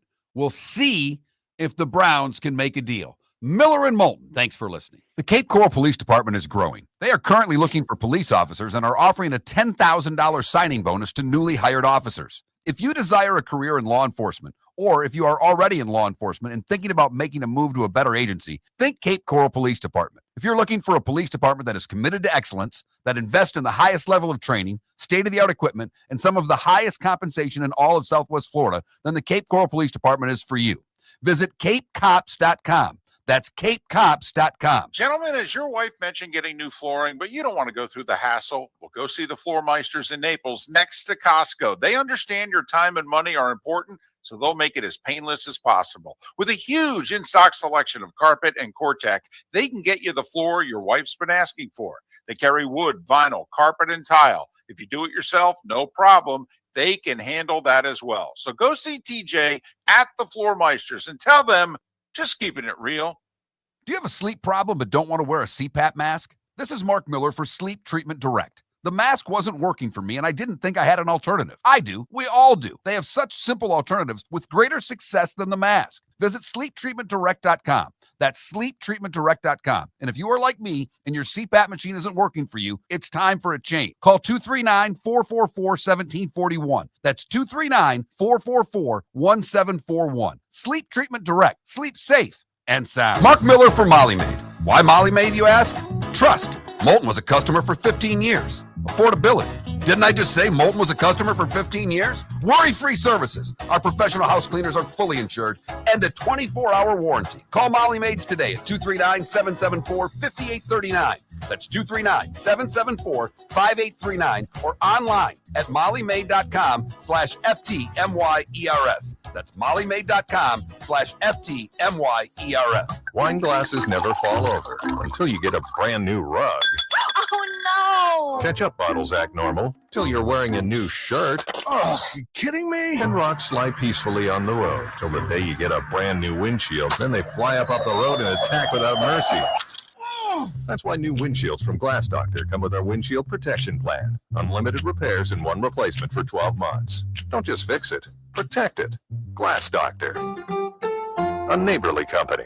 American Paint Supplies, for nearly 30 years, is your one-stop shop for all your coating needs. If you are a designer, a contractor, a professional painter, or a weekend warrior, American Paint Supplies is the place where experts go to get expert solutions. At 6100 Shirley Street in Naples off of Pine Ridge, American Paint Supplies delivers the best solutions with the best products with the best support. Meet Gene and his team today at American Paint Supplies. Call 239-566-2700. That's 566-2700 or online at AmericanPaintSupplies.net. This is Miller and Moulton.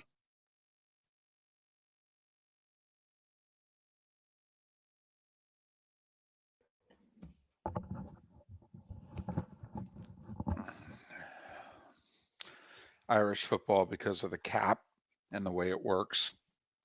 The Browns can't afford to unload both. As crazy as that sounds.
You're listening to Miller and Moulton, coming at you from the Floor Meister Studios. Floor Meisters, keeping it real. And now, here's Mark Miller and David Moulton. It is the bonus hour of Miller and Moulton on this Tuesday. Thanks so much for being with us. Mark Dominic will be joining us tomorrow at this time as we continue to talk the NFL and Super Bowl 59. Miller and Moulton, millerandmoulton.com, Miller_Moulton on X, our Swamp Buggy Races poll question. Go to swampbuggy.com, by the way. Get your tickets now for the races the first weekend of March at the Florida Sports Park in Naples. But so Ohtani's ex-interpreter's bookie talked for the first time yesterday. And he's facing his own legal issues. He's probably going to jail early April. For how long, we'll see. And he came out and said 3% in his estimation. He thinks what? Half the athletes are betting on sports. But 3% of the athletes are betting on the sport in which they play. And we ask you, you agree? No, I think it's more. Nah, come on, it's less than that. And so far, over 80% of you are like, oh, it's at least that. It could be more. Huh. Find that interesting. A little higher than I thought it was going to be. In fact, a lot higher than I thought it was going to be. Yeah, I'm not buying it, David. Maybe I'm just naive. And most of you are buying that 3% of athletes bet on their own sport. In fact, almost 87% of you are saying that either that many or more are betting on their own sport. I don't see it. The number keeps going up, too. Yes, it does. Wow. That Mark Miller, the David Moulton, Miller_Moulton on X vote. 50% are gambling. 10% are compulsive gamblers. According to the bookie. Now, it's just one bookie. You know, obviously, there's a lot of different ways you can gamble now. Used to be, you had to go through the bookie. You had to know a guy. They still give credit, which is why the bookie will always survive. Always. My bookie friends used to get so pissed at me when we'd bring this up. And I said, gambling's going to be legal. Don't say that. It's not going to hurt you. You run on credit. Right. The casinos don't. Right. When you put that money in the app and that thing says 0, you're not allowed to bet anymore unless you put more money in it. Not to mention, there's really only 2 ways to put money in your account. Your bank card or your credit card, both of which your wife can find out about. Or husband. I don't care for the women that are out there gambling. But a compulsive gambler, I love action. Any kind of action. I could bet on cockroaches crossing the kitchen counter. I'd be in. And I guess I could be considered a compulsive gambler because I had a bad NBA run 13, 14 years ago. Yeah, but you stopped. I did. I had to pay the bookie a pretty big sum of money. Well, you had a problem. Well, I didn't have a problem. I had a system, and that system sucked. Whoa. You needed to confer with the Miller and Moulton system. Right. That's not the one we were using. Betting a lot of second halves of NBA games at that time, David. Wow.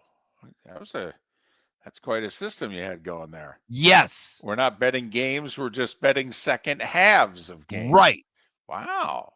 Interesting. So I guess I could be considered a compulsive gambler. Well, I lost a bunch of money, and from that point, I have not gambled. I have a Hard Rock account, bet $5-10 a game. Right. That's not gambling. It just isn't. I think we had like a bad 2 months one time. I think we started our account with like $100. We had like a bad 2 months. Mark said we're almost at the point of thinking of having to put money back in it. I'm like, wow, we're really going crazy. He goes, yeah, we're going crazy. We're down to like $19. I'm like, man, we are going in the wrong direction. Then we started playing the system. So maybe I guess I would be considered a compulsive gambler. But I know a lot of people who gamble. To say that 1 in 10 gamblers is compulsive. Right. I think that's a bit high. Does that mean, 1 in 10 drinkers is an alcoholic? Well, we're not saying that. Well, but these are vices. So I'm wondering if the numbers would be similar across the board. Okay. 50% of athletes are betting on other sports. David, I spent a lot of time in locker rooms. There wasn't 50% of the players that cared about other sports. Well, we both have to be brutally honest here. We're of an age now where you and I haven't been in locker rooms regularly for a while. You're right. We didn't have the widespread legalized sports betting, very easy to bet legally on sports now, when there was only one way, unless you went to Vegas or you went to, one or two other places, you had to go through Tony the bookie. So I do think it's very different now. You're right. And I just got done reading a long article in The Athletic. Okay. About NHL players and their habits off the ice compared to days gone by. Because it's a league I don't recognize anymore. It didn't talk about any of them gambling, David. It talked about them doing two things that they used to not do. One, there's a high contingent of NHL players that like edibles. They don't drink anymore. They're doing edibles. Right. The big thing in hockey in the 60s, 70s, 80s, 90s was booze, beer. They drank all the time. And to be honest, gambling. When you were on the bus, when you were on the plane, you played cards. They play video games now. They're playing the Call of Duties and these type of, older NHL players are blown away at what the league is now. Now, I don't know if that's completely different than what NBA guys do or Major League Baseball players do or football players do. But this article didn't talk about gambling. It talked about video games. I just don't buy it. So you think it's, and if you think about it, 3% is one guy in every major league dugout is betting on baseball. Because you can have 26 guys now. 1 out of 26 is a shade under 4%. So do you think when just sitting back going, wonder how many people are gambling? Do you think there's one guy? And if you count the coaches and the managers, then you could probably say 1 out of 3 guys, 1 out of 1 guy in every major league dugout is betting on baseball. Yes or no? I think it's yes. No, I'm not saying they're betting every day. I'm not saying they're betting all the time. They're betting big money. But, if I got to throw the coaches and a couple equipment people in and the manager in. No. Players. Okay. It's players. I'm willing to go with the 3%. Okay, I am. I'm willing to go with they like the action. And they've got disposable income. And no one ever thinks they're going to get caught. Now, do I think that those that are doing it directly? Oh, no.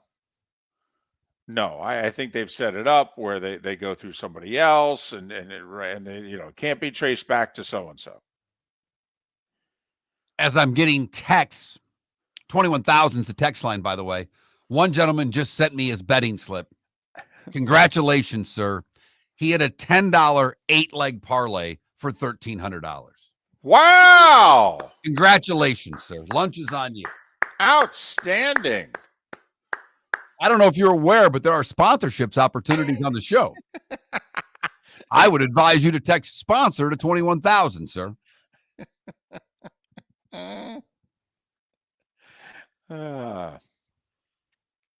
So I'm on board. That's one guy.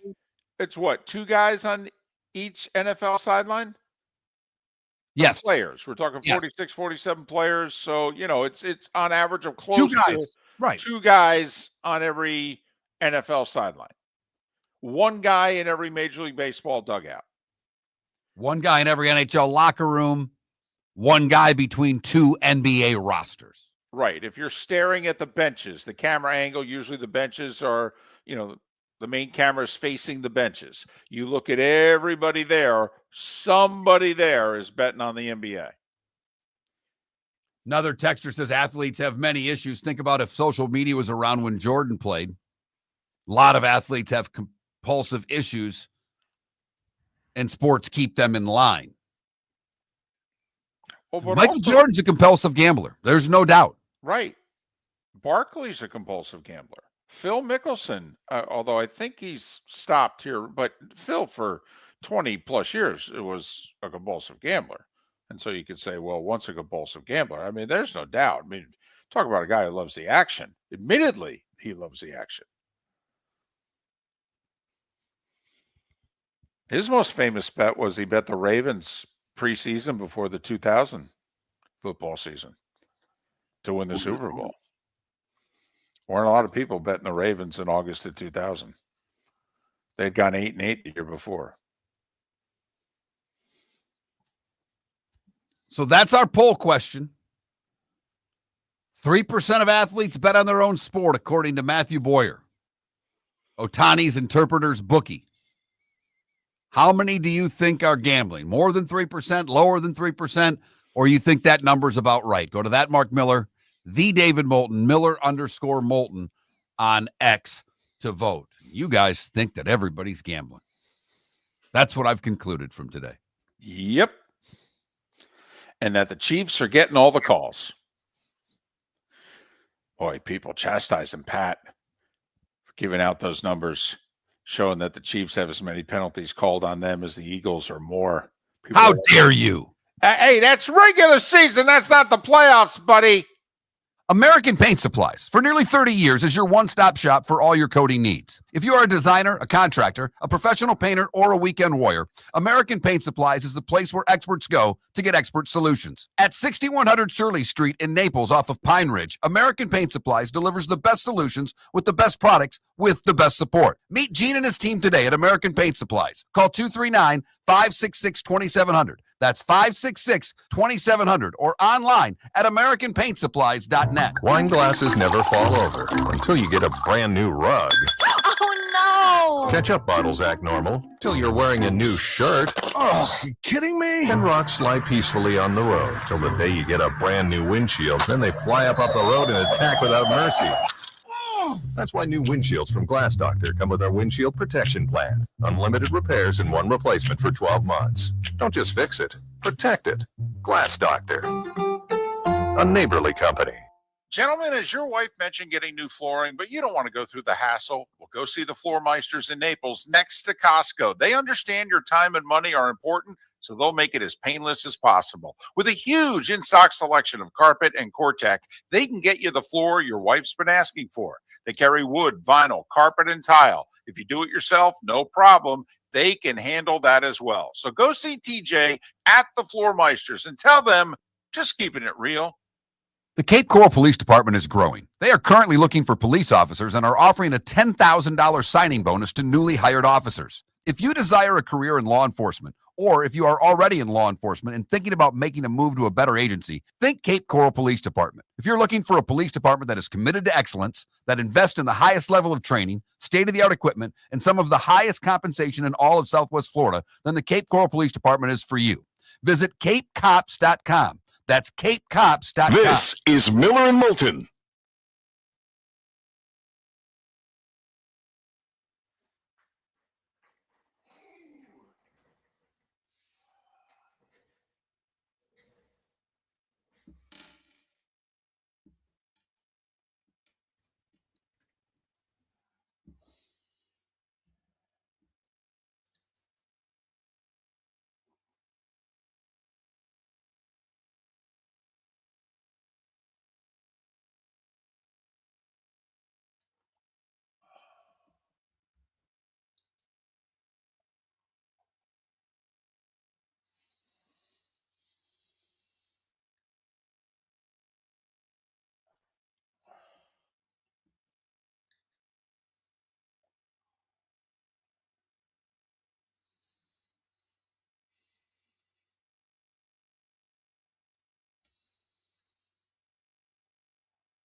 Only one system play tonight.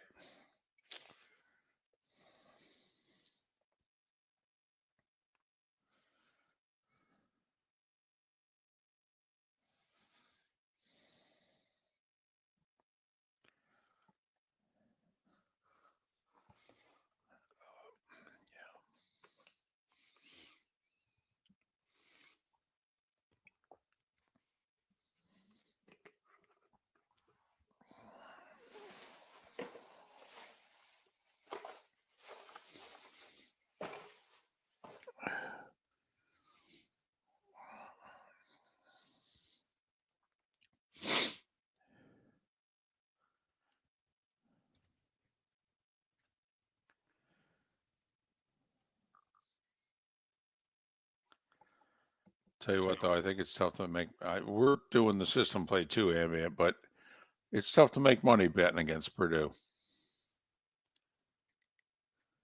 But we're gonna. Iowa at home, baby. Let's go.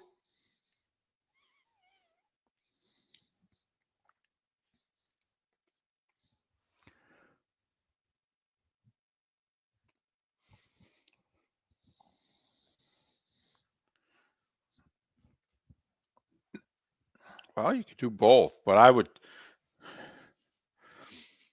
would cover your butt and take the points for sure, but you could play the money line.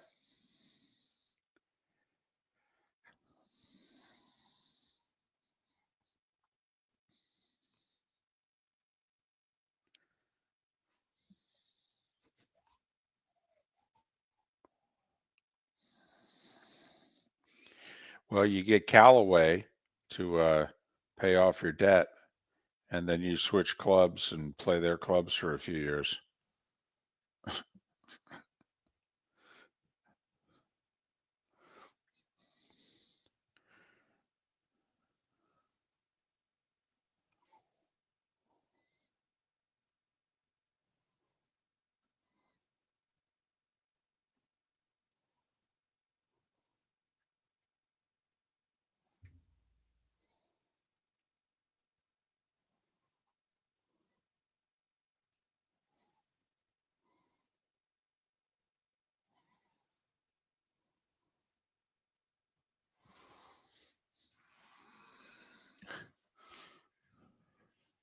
But I think, Johnny Yo, it's a dead cap charge this year of 14.8, but I think, don't they then get a dead cap charge in 2026?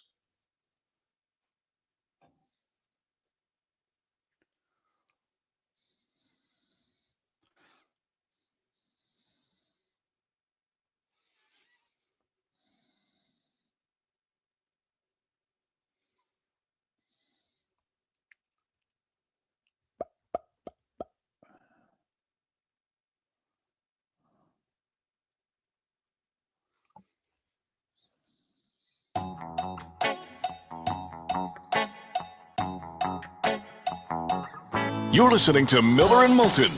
And now, here's Mark Miller and David Moulton. We're beginning to make the turn for home. The bonus hour, Miller and Moulton. Thanks so much for being with us. Let's just say that Andrew Berry, the GM of the Browns, is hell-bent on not trading Myles Garrett. Don't you think he holds out? Yes. Okay. 100%, David. And Everything that I've read, and I know people think he's just trying to get more money. From what I am seeing, this is not to get more money. This is to get the hell out of Cleveland. Well, he spoke up late in the season about this. And he met with them right after the season. And I'm with you, Mark. I think he's just like, I don't have faith that we're going to win here. I've given you 7 years. I'm not going to be, who is it, Joe Thomas? Left tackle? Yes. I think he's saying, yeah, I ain't doing that. Sorry. You don't want to put me in a ring of honor. You know, if I don't go in the Hall of Fame as a Brown, at this point, I don't care. I need to win. I'm losing my mind. and I want out, and I want to go to a winner. Okay. Now, first off, he can't control where he goes. I mean, it's not like he doesn't. I believe he doesn't have a no trade clause. So this isn't like, hockey in certain places in which these guys can go, yeah, I'm not accepting a trade there. I'll go here or here. That's right. it. It's like Bradley Beal seems to be the piece that needs to be involved for the Suns to make a trade. He has a no trade clause. Correct. Makes it really difficult. Not impossible, but really difficult. So let's play this out. He holds out. He's serious. He ain't showing up. He doesn't show up for camp. Remember, you can miss like 11 games and show up and still get credit for a year of service. Now, obviously, you lose the money. And his salary for this coming season is what, like 25? I mean, obviously, it's serious coin. I mean, basically figure around $1.5 million a game. I mean, you're losing a lot of money if you're going to hold out half the season or what have you. Here's the other problem, though. Browns really can't afford to get rid of him before June 1st. Now, I don't believe, Mark, like you and I, because the Rams are going to trade Cooper Kupp. Right. It's just a matter of, are they going to do it tomorrow, or are they going to designate him a post-June 1st trade for their cap?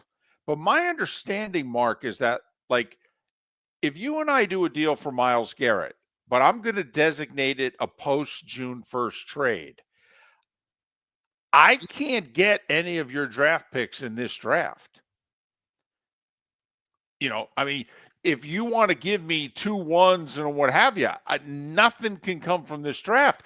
The deal doesn't happen till 6 weeks after the draft.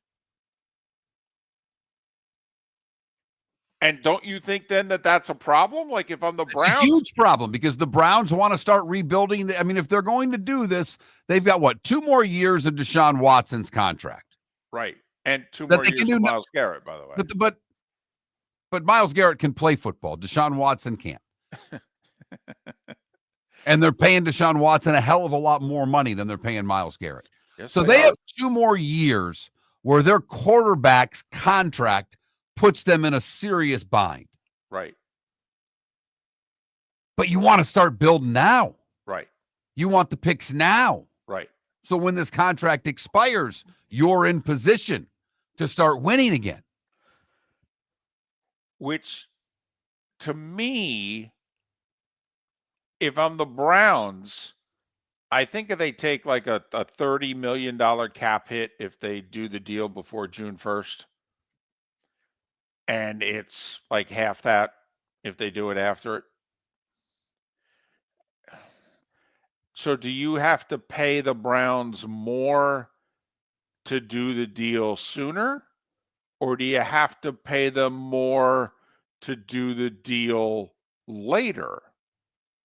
I think you'd have to pay them more to do the deal sooner if they're going to take that type of hit. The other question, because there are 2 years left on the Garrett contract and 2 years on the Watson contract, do you get it done now and the Browns just know they're in cap hell for 2 years and they're building for 2027? Oh, yeah, while the owner is asking for money because they want to build a new dome stadium 15 minutes away.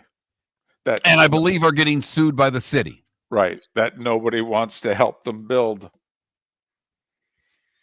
Apparently the Eagles owner yesterday kind of mentioned the whole idea of building a dome stadium and having Final Fours and Super Bowls interests us also. David, I believe every team in the league would rather have a dome. Every team. Buffalo, Green Bay, and I know it's sacrilege to say it, but I would think in terms of how much you make during a game, that dome stadiums and warmer weather stadiums generate a lot more concession income than open air stadiums. I could be nuts. But I'm not drinking a lot of, I'm not running up there getting all these beers when it's 10 below. I know there were a lot of people that weren't happy that the Bills stadium's like $1.4 billion and it's outdoor. They're like, Right. We couldn't get a roof. And you're like, no, actually you can't. First digit's got to be a 2 to be able to get a roof. You guys willing to pay for a roof? No. Huh? Okay. Then this is what we get.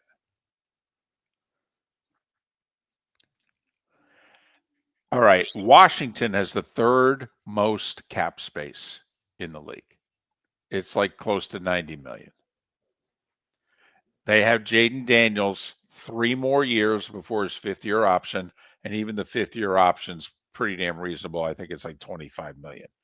So, this is a good team with a ton of cap room. If you're Washington, you want to make this big a move this early? It's interesting because of what you pointed out. They have a lot of cap space. It's around 90, isn't it? I mean, it's a lot of money. That, but it's substantial. Yeah. It is. You're right. It's the third most. Right.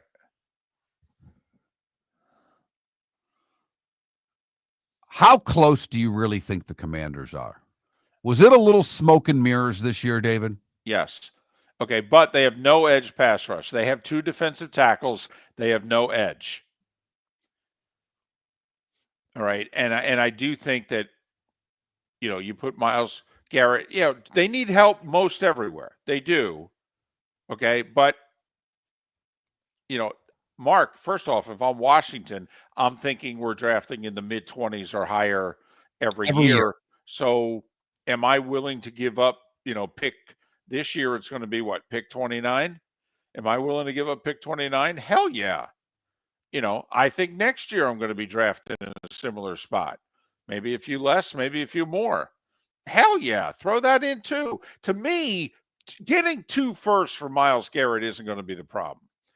I honestly don't. I could be totally wrong on this. I don't think Green Bay will hesitate. I don't think Detroit will hesitate. I'm not sure Minnesota will hesitate. I think Washington would give up 2 1s from where they're drafting. Okay. I think the Bills are going to move on from Von Miller. You might get the Bills involved. Who have no money, by the way. That's the only problem with the Bills. They're up against it. They would have to maneuver a lot of items. And I think Cleveland's going to be hesitant to trade him in the AFC. I agree with that. That's why I keep mentioning, also, by the way, for what it's worth, but I don't think Myles would prefer to go there. But if I'm the Browns, I don't give a damn what Myles wants. I'm calling the Bears. Okay. You guys seem to be making big plays this offseason. You want Myles Garrett? You guys a few years ago did a similar deal for Khalil Mack. Want to do it again? Miller and Moulton. Miller and Moulton would like to thank the sponsors that, quite frankly, saved the show in 2024. Whether it was Floor Meisters, American Paint Supplies, Glass Doctor, Molly Maid, Cigar Bar, Sleep Treatment Direct, the Diamond District, and even the Cape Coral Police Department, thank you. We're hopeful of a great 2025, still needing sponsors, so reach out to Miller and Moulton via X at that Mark Miller or the David Moulton, or text us at 21,000. But Miller and Moulton says thank you to our sponsors and to you, our loyal listeners. Whether you're chasing peak performance, reigniting intimacy, or simply want to feel your best, Game Day Men's Health creates customized game plans to optimize your health. Call 239-427-3441 for our Bonita Springs and Naples location to set up your free testosterone test and consultation. Mention Miller Moulton Radio Show for 10% off your service. Find your maximum self with Game Day Men's Health, Bonita Springs and Naples, Florida. Call 239-427-3441 today. The world-famous cigar bar started as a neighborhood place in downtown Fort Myers, and now it's a brand, a destination, with 4 locations. The original place, Henry Street, Fort Myers, Gulf Coast Town Center, on Southeast 47th Terrace off the Cape Coral Parkway, and the Lounge on West 1st Street in Fort Myers. A place to go, whether you just need a relaxing drink and a smoke after a tough day at work, or a place to go celebrate. From relaxation to celebration, the world famous cigar bar. Do you have a sleep problem but don't want to wear a CPAP mask? This is Mark Miller for Sleep Treatment Direct. The mask wasn't working for me, and I didn't think I had an alternative. I do. We all do. They have such simple alternatives with greater success than the mask. Visit sleeptreatmentdirect.com. That's sleeptreatmentdirect.com. And if you are like me and your CPAP machine isn't working for you, it's time for a change. Call 239-444-1741. That's 239-444-1741. Sleep Treatment Direct. Sleep safe and sound. This is Miller and Moulton.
Yes, he's had his issues, Canada Relief.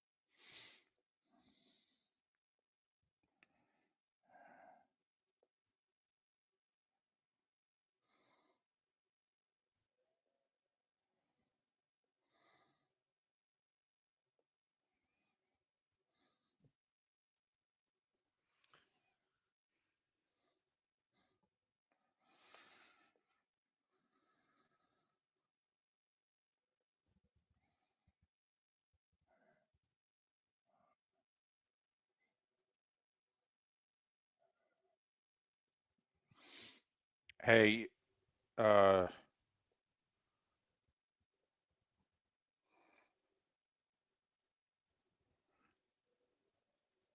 manager of Bet Online. We got 3.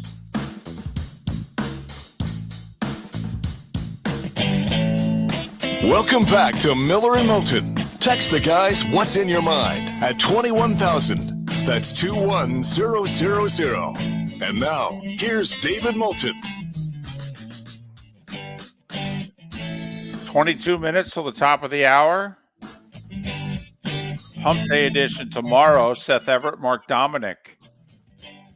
Booked already. So, we'll have some fun. Look ahead to Super Bowl 59. Look ahead to some of the offseason stuff that's already on the table in the NFL.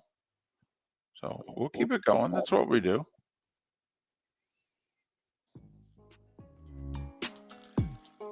It's that time again, nearing the end, but not quite there yet. Here's Mark Miller with Today Was the Day When. Today was a day when, brought to you by Game Day Men's Health. Whether you're chasing peak performance, reigniting intimacy, or simply want to feel your best, Game Day Men's Health creates customized game plans to optimize your health. Call them today, 239-427-3441.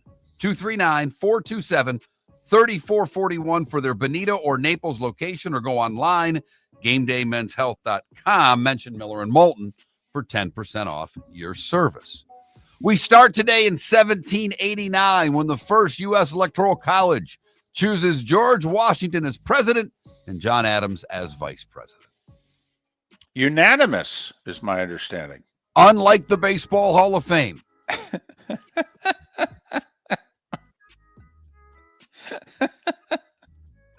Today in 68, Bowie Kuhn replaces William Eckhart as the 5th commissioner of baseball. 1969, John Madden named head coach of the Oakland Raiders. He was young. Yes, he was. Yes, he was. Today in 1974, Patty Hearst was kidnapped from her apartment. The publishing heir, William Randolph Hearst's 19-year-old daughter, was kidnapped. She would have some interesting tales after that. Yeah. Uh-huh. Fleetwood Mac released Rumors today in 1977. Today in 1980, Studio 54 holds its grand closing party on its last night of business. 1991, baseball's Hall of Fame Board of Directors vote 12-0 to ban Pete Rose. Today in 2004, Mark Zuckerberg launches Facebook from his Harvard dormitory room. 2007, Super Bowl 41, Colts 29, Bears 17, Peyton Manning, your MVP. And in 2018, Super Bowl 52, the Eagles defeat the Patriots. Nick Foles is your MVP. Charles Lindbergh, Byron Nelson, and Rosa Parks would have all celebrated birthdays today. Rocker Alice Cooper is 77. Lawrence Taylor is 66. Dennis Savard, 64. And Oscar De La Hoya is 52. What did I miss, David? There were a few. Karen Carpenter died today in 83. Did you have that? I did not. Okay. The Last of the Mohegans and Snow White and the Seven Dwarfs all were published, released, debuted, whatever you want to call it, today. The Last of the Mohegans is 199 years old. Snow White and the Seven Dwarfs, 87. And looking fine. Yeah, I think Snow White's looking pretty good for 87. Time to see life a little bit differently. Here's Mark Miller with the good, the bad, and the ugly. What do you got, Mark? I struggled with the good. There wasn't a lot out there. But we go to Michigan for the good, where a 26-year-old Oakland County woman was given a $150 million spectacular instant game ticket by her dad. Her dad handed it to him. She said, "What's this for?" He said, "It's a just because gift. $30 for the ticket." She scratched it off to find out that she won $4 million. Don't you have to give dad 25% minimum? 25%? Yeah. How much was it again? $4 million. So let's just say it's 2 after taxes. So you're going to give him $500,000? Yeah. Okay. Hey, I'll go with you there. After taxes. Okay. I love the next 2 stories. For the bad, we go to St. Petersburg, Florida, where Caldavia Turner went into 7-Eleven, and she got into a verbal altercation with a female worker, and the 2 women exchanged derogatory comments toward each other. That's when Miss Turner, the 22-year-old, became irate and picked up a banana from the cashier counter and threw the banana at the 7-Eleven worker, striking her on the cheekbone and leaving a minor cut. She was arrested and booked for battery. Her last employer was Baby Dolls, a Clearwater Gentlemen's Club located 4 miles from the 7-Eleven. She also had a litany of other charges, so they're keeping her in jail for a little while. No word on when she'll be back on the pole. Finally, the ugly. We go to Punta Gorda, where Yashabel Edward was arrested on Friday. She allegedly threw eggs at her boyfriend's car. Then she doused the vehicle with ketchup and mustard. Those do not go well with eggs. Bad enough you're putting ketchup on your eggs, but mustard? Then she came speeding around the corner in her Range Rover, and the 19-year-old struck her ex-boyfriend with the SUV, slamming him into the windshield and shattering the glass. Charlotte County Sheriff's Office confirmed that she intentionally ran over her ex and has been arrested. The victim is now out of the hospital but suffering from several fractures. Does she really think that he was just going to dust himself off and be like, wow, she's really upset. I need to give her some space? A lot of things I'm trying to figure out. One, what's the 19-year-old doing with a Range Rover? Also, why are you wasting eggs and condiments on a car? I mean, you're not going to do any damage to the car. Right, this isn't 1978. Eggs are expensive, David. Well, now they are, yes. Plus, like you said, come on, can't really catch up with your eggs? And mustard? Come on, yeah. What the hell? Come on now. And that, David, is the good, the bad, and the ugly on today, Tuesday, February the 4th, brought to you by the Cape Coral Police Department. Go to capecops.com. Still offering $10,000 as a new sign-on for new officers. All information can be had at capecops.com. If you're the defense attorney, do you think you have a decent insanity case? Because you could just look at the judge and go, I mean, come on, judge. She wasted good, expensive eggs. And who puts mustard on their eggs? And for that matter, she threw ketchup in too. I mean, what is this? A burger from, Wendy's or Burger King? I mean, Your Honor, please have some compassion. She obviously was not of her right mind. So 7 games in the NBA. Boston and Cleveland tonight, 7:30 TNT. Ooh, that's a good one. Cavs a 1.5-point favorite at home. What do you think? Best team in the league versus the defending champs, who we still think are the best team in the league until proven otherwise. I think Boston just shows Cleveland who's boss and says, you're going to be the 1 seed. You're like 6 games ahead of us in the loss column. You're going to be the 1 seed, but just want to let you know, here we are. We'll see you in late May. Because it's in Cleveland, I wouldn't. Okay. All right. Battle of the LA teams. Remember, Luka's not healthy enough to play, and AD's no longer with the Lakers.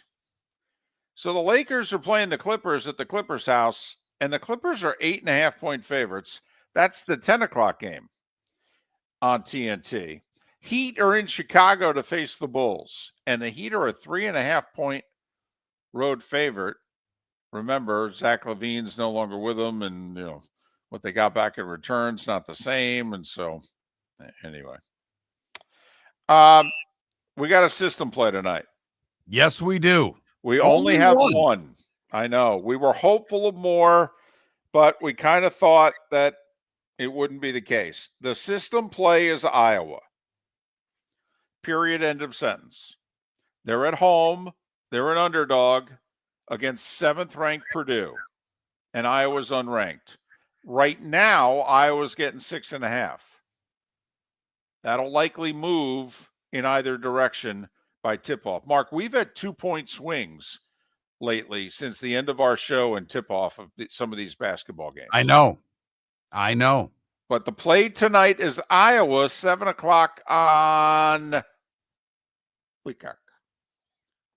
Couple of really good college basketball games tonight, however. Marquette is at St. John's. It's in the Garden. 11th ranked Marquette, 12th ranked St. John's. To me, it's the game of the night for one reason and one reason only. The start time. It's the 6:30 FS1 game, ladies and You're gentlemen. Damn right it is, David. Kentucky's at Ole Miss. Another really good game. Florida's a 12.5-point favorite at home against Vanderbilt. Texas Tech at home against Baylor. Auburn at home against Oklahoma.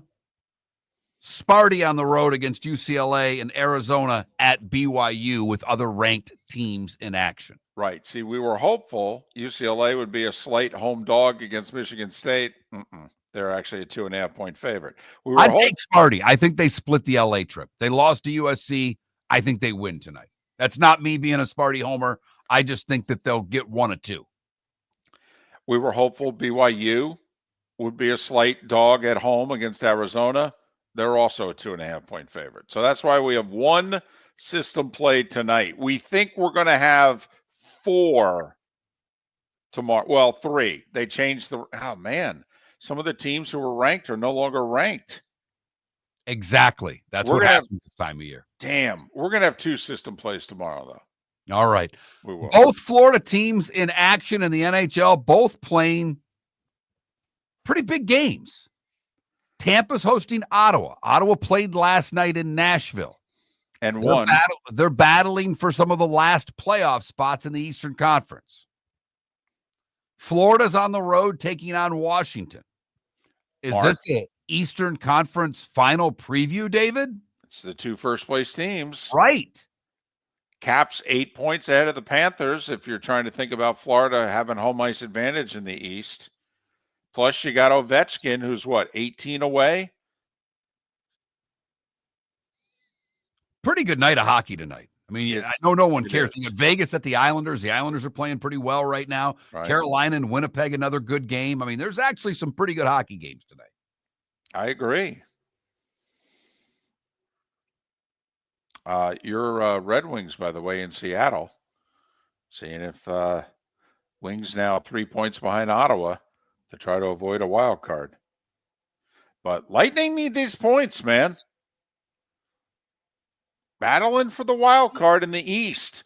Got 7 teams within 5 points of each other for the 2 wild cards. It's wide open. It's not wide open in the West. It's like 9 teams for 8 spots in the West. The West is all but done. And David, we've talked about it more than maybe any other show in the country. We are in golf country. Man. It's TGL tonight, baby. Does it matter who's playing? No.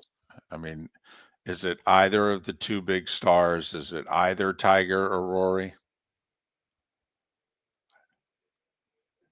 I don't think so. It's a late one tonight. It's a 9 p.m. start. Wonder how that'll do ratings-wise. Huh. So that's a little of what's going on in and around the sports world tonight. One system play, it's Iowa. They're having Kentucky basketball lead into the TGL. It's a good lead-in. That's pretty darn good. Have a great rest of your day, and we'll do a hump day tomorrow. Miller and Moulton would like to thank the sponsors that, quite frankly, saved the show in 2024. Whether it was Floor Meisters, American Paint Supplies, Glass Doctor, Molly Maid, Cigar Bar, Sleep Treatment Direct, the Diamond District, and even the Cape Coral Police Department, thank you. We're hopeful of a great 2025, still needing sponsors, so reach out to Miller and Moulton via X at that Mark Miller or the David Moulton, or text us at 21,000.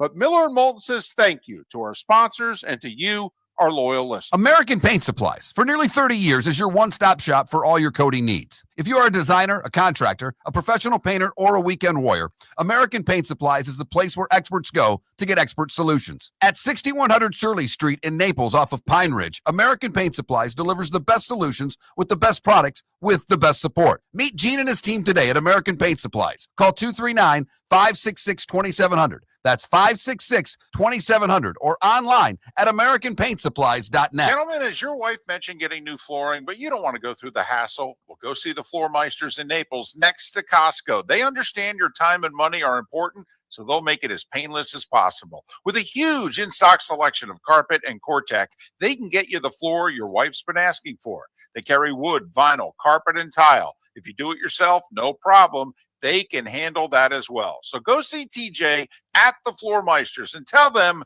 just keeping it real. Mark Miller for Molly Maid. Why Molly Maid, you ask?